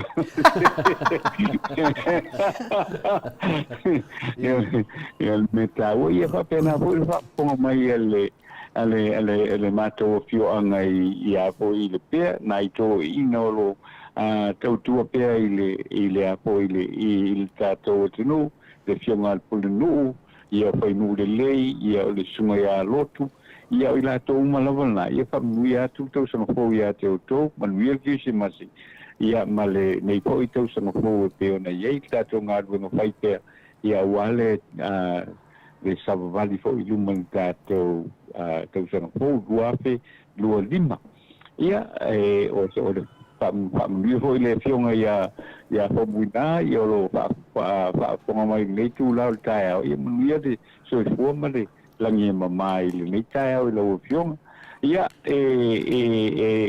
ole ale fa umia sa mato fa talanga lo fiong to le po ia me se foi lo sunga nu ia o la tona fia va tu ia mo nga lo fa mal fa te le tu o ta tu di fa ta si mamai le ia le nei tau sanga alo fangia le tua lo fionga to le polo te ia foi ia le tato po kala me le nei fo i le nei foi vai tau se foi ele tengo fi le vengo fi le vai le a ko i tem fengo le po kala me ia mi se foi le sunga ia inu ia tato talo pe i fa pena pe na mo pe le soifua ia mo pe le ina ia tato ma putai pe ia wa da wale tau singole le tau singa ko le lole ole va ai ku langa le e so pe me le wo ia ka ko ia wi la vele o que era ngona e tu maule lo fa le tua malona nga le ile tato tu nu au ia lo fa le tua ia pa pena na lo fa le tua ia tamali umo le tato tu nu ia misho tina a mi se vo fa nau ia o lo fa penau na tau si fo i le tato nu tau si tato ainga tau si tato nu ia lo fa pere tu i so ni pe ia ila to ia o la mato fa talanga le na lo fionga nu nei vai ngo le tai au lo fionga nu te talo pe i le tu ia mo pe fa manu in fai una fa avano ai tato te ni foi au nai pe so senga ruenga im fai una na ave mole tua io sa mato fa talanga le nai mita au lo afionga te forma lo afionga nu ia mise fo i ele au fa fonga po kalame a mise o tina ma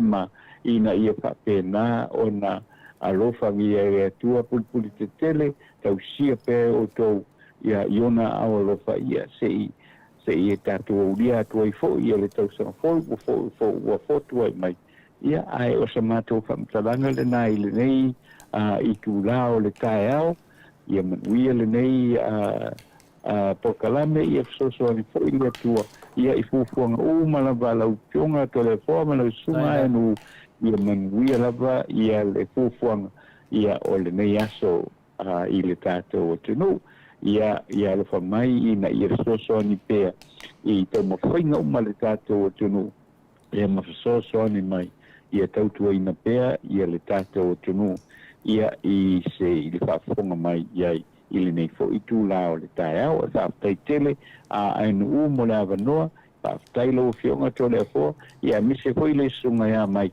ia le sunga ia tasha i fa pe ngalo manguia ia o to le ni aso ia manuia fo ia fufuanga te taua i o le ni aso ia sa mato fa talanga le na ia pa soifo ia fa fonga mai le tato o tunu tai lava ata noa te sa fa tai mo fa manianga mo Krismasi ia fa manuia te fo i Krismasi mo oe pe fo il faltua ia bei ia male no foalo ina i au kilani New Zealand ai tato felo ai pea ai fa soifo ia mo nei taimi ia soifo ia ata noa te sa mo le te fo ia lo faanga ma tina matua mafuta mai si utu i sala ilua ia Perenise tu torova au mansulu ia manuia lava le Krismasi ia te oetina mes fo ile no foalo ia mes fo ile tuangane ia au mansulu tului man faltua ia tu ngaita male no foalo manuia le Krismasi ia mes fo ia ngafili e sau man faltua ia ti pesa male no foalo manuia le Krismasi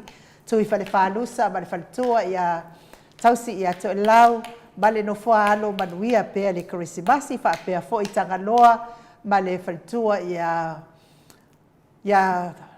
leitu ia pule tu ia manuia tele Krismasi fa pe foi ia pe foi ia ese ia fa pe foi sionali ia ulungia Stefano ma le tausi ia ese va ma le no fua alo manuia la mal Krismasi fa pe foi fa matuai no anga fili tui tolova fa pe foi tausi ia fa manuia tele le Krismasi Melania ai ono moala manuia le Krismasi fa pe foi tila senga ia manuia foi Krismasi mo oe male ai ngali fa pe foi Filippo sai pele manuia le Krismasi mo oe male ai ngali mo li foi fa tai tele lava i lau talenga liu ngata le to fai le taulangi Ropeti Stewart tole foa fa tai fa yuso ia fa tai foi tautua tato wa inga nei me se foi ia le talenga ia onofia na au mama naia ma le fionga ia sula Daisy ma le no foa alo fa tai tele lava mo le au nanga i le tato ekalesia le Ruti Hill Katoliko Ruti Hill ia fa manuia tele le tua mo oe me se foi ia le tua ia Elisabetta manuia lava ite tama uso manuia lava le Krismasi mo o tau uma tai mo nganuenga lelei me se foi le uso ia lua timo tito au wa atito fa tai mo nganuenga lelei lava sa fai el tato mota sa mo bi ingole atua ya totua e se me te fia sau no ai le la fa uma tato po kalame nei mo le atua do fa anga mo si uso ia pristuki ia po le fionga foi le tapa pasinga ia to le foa tomutuki sa ia i Amerika Samoa e fa pena au nai la ngavenga le tua le ekalesia apostolo e mo le folo fa anga i sionisia o le tanga to le foa ia o lo tele ia to tele fa malosi tal tonu lava ia o le Krismasi e vota tu o lia me le lofa mo le ngale o le tua me se foi so ainga i fasto tai ia mai i vai puna i le fale vai monga i nu mo le to lofa anga tele lava tatu pokalami mo o to malava ia tala tu le mal fa tai nu mo le no ia me se foi faltua ia vai la amasionalo ia Queen fa babiatu le Krismasi vai la fa pe foi se walo ia Queen fa pe foi ia Rihanna Avito tu tolva ale ma futa mai au kilani New Zealand ia fa tai lava mo fa manianga ia fa mania foi le tua uso mo oe male ai ngali alo fa tele atu foi le fionga ile ia foi ile to file ngwa batua ia tu tolva fa pe foi ia siona tausi ia fuatai ia male ai ngali i nai New Zealand mal tato au ai nga umai New Zealand ai sa mol watanu pele le loto male nganga tato por kalame na mo nei tai au fai fo wa ye sei si wale yo atu ia fa ta lo fal mo sa mo vi ingole tua mana fa manu yang al Krismasi tawia ina yo to mo wa se Krismasi fia ile nei vai tau tato to fe lo ai fo tato por kalame atai au fa solo atu ai lava ma fa manu yang al Krismasi ma tato wanga ia to tau sanga fo tawia ina yo to mo wa fia nei ya so pui mai fengata ia me se fa la velave ono tupu fa fo sei fa soifua ia mai le maota sa mo vi ingole atua i sini au Setania.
Se pese ua o fa